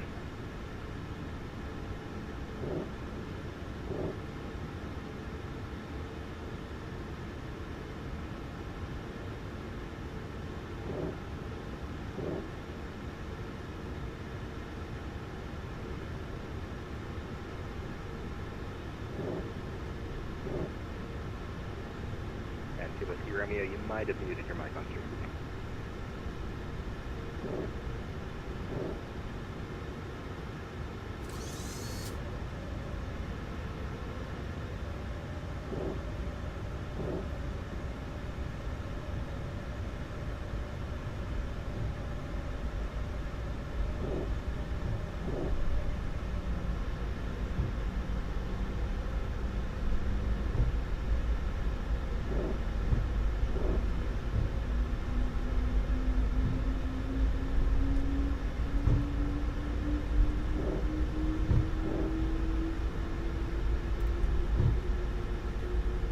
Can you not hear me, guys? Sorry. Yeah. Sorry, guys. I completely muted myself. I was completely talking the whole time as well. Wait, how long have I been mute for? I think when I was transitioning the camera, I accidentally pressed the mute button. I was basically saying, Microsoft Flight Sim, it still taxis like you're in. Oh, it just doesn't turn. Look at it. From turning off. Okay, a minute. Okay, not that bad. So I'm having an issue with it. Just won't turn. Come on. There we are. Since takeoff, very good sneaker. Yeah. What I was saying was, yes, unfortunately, I missed the turn off there. Could be contamination, you know, listamine maybe. That's why it's not turning very well. Alpaca or Kilo Romeo vacated. It might be contamination, which has caused it to sort of just go off the skidding there with the nose wheel. But yeah, it was very slippy. So make sure you always brief your charts carefully. Vacate where you planned. I was trying to work out why the wipers weren't wiping, and I went streaming past Charlie. But I think the iFly did a reasonably good job with the autoland there. Now, one thing that did happen, the nose sort of came up after touchdown, was a bit realistic, but overall, it did things quite nicely. Where did we start this stream? It was on stand 12. Let's go to 12. Oh my goodness, so many stands. Walk in, no bus. Now I'll give the air bridge. There you are, with safe dock. Request follow me. Yeah, let's have a follow me. I've never had it. Let's have lot. Right, freezing conditions still. So transponder to out off. Trim 5 units. Where's that follow me car? Oops, no, flight director's off here. 3,100. Oh, there he is. Oh my gosh, I'm about to taxi into him. Ah!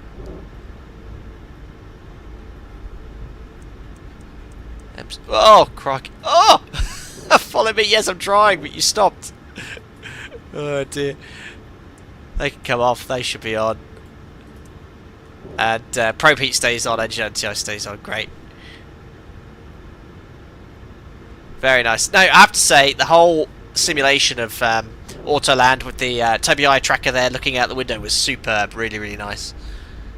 And they did a good effort. Now, obviously, the Autoland system, I think, was the fail operational. We don't have that there. So we had, like, rollouts.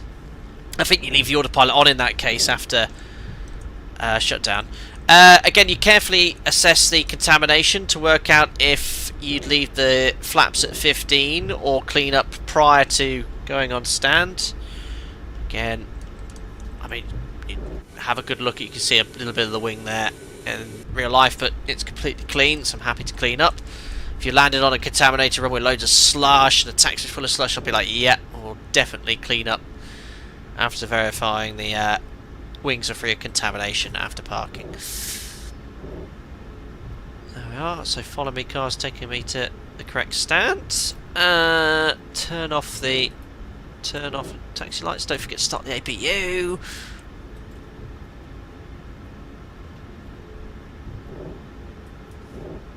Our guidance is on. We've got both this GSXing and up there. It's quite cool.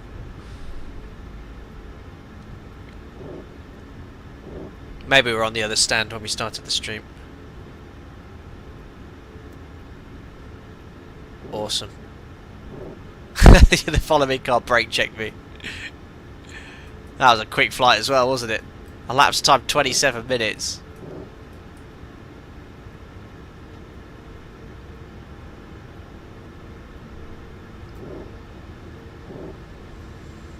There we are. Coming in a bit hot. Oh, a little bit over. Well, I wanted to, but it says stop. Perfect. Right, parking brake is set. APU should be here any second. The ice off. Don't forget to turn the strobes off.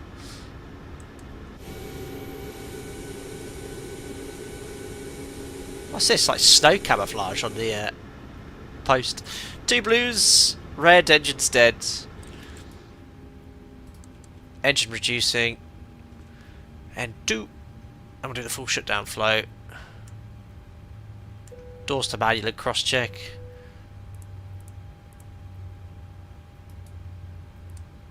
Because we're doing the full shutdown, we can turn the pros off now. Electric hydraulic pumps off as well. Verify the N2's below 20%, 1 and 2, check. Lights off. Close my flight, new sky. Goodness knows what grade I got there. And everything is complete for another safe sector on Alpaca Airways. Oh, that was excellent. I hope you enjoyed that, guys. A bit of winter operations and LVPs. Auto lands galore. Not bad. Untested sector as well. So, request deboarding. The boarding requested. Here comes the air bridge. Amazing. Come back a little bit there so we can see the passengers come off. Door opens and then that will go over the door. Oh, very, very cool with that on. Very cool. Right then, New Sky. What's the story? Of course it is. Oh dear, guys, have a hazard a guess as to how I did on my landing on this one. I just don't think it's been a very good month this month. I wait for my month of getting a full set of 10s. I was well off the centre line, but it's given me a 10. How? It was well off the centre line. A comparison to the manual landing I did earlier. What is going on? Autoland put me well off. Autoland better than the pilot confirmed, I know. We'll take it. There we are, passengers started disembarking. Well, that was fun. I enjoyed that, guys. 3 hours, 20 minutes, not bad for a 2-sector stream. It was 2 very short, snappy sectors. But I think I pretty much replicated all of the winter op procedures we do, and the LVPs as well. Obviously, there's a certain element of unrealism because it's just me, where a lot of this is obviously requiring 2 pilots the way we fly it, so I have to cater it for desktop simulation, but you can otherwise replicate them quite realistically. So very pleased with how the sim performed. The iFly 737 MAX, very nice indeed. Nothing majorly wrong, which happened today. The VNAV's a bit quirky with shortcuts, but it's a fine add-on. Really like it indeed. GSX update is really cool. I think it went very quiet from the developer, but great to see those updates and play around with it today. Great, I hope you enjoyed it. Josiah needs to do a 4-sector at some point. Yeah, I do. I've always said I wanted to do that. I'd have to put an entire day in for that, but 2 sectors is usually my limit. Thanks, Domino. Hope you enjoyed it. Sasha, good to see you here as well. AI is scheming. What AI? What happened? Oh, New Sky perhaps. Autoland to sim, brilliant. It's personal prefers the autopilot. It would seem it does. Supposed to be icing on the post. Probably. Maybe when the iFly 8200 comes out. Yes, the all economy variant. That'd be quite cool. Is that update coming? That'd be quite cool to have that one day. Anyway, that's it for today. I forgot to start the replay tool. It was a busier approach, but very much enjoyed it. If you enjoyed the stream, don't forget to like and subscribe. Thank you, members, for all your continued support. Busy tomorrow, busy Wednesday, Thursday, Friday, something. I'll think of something I could do, and we'll go from there. But thank you very much indeed for watching. Enjoy the rest of your week, evening, morning, afternoon, wherever you are, and I'll see you all again very soon. Bye.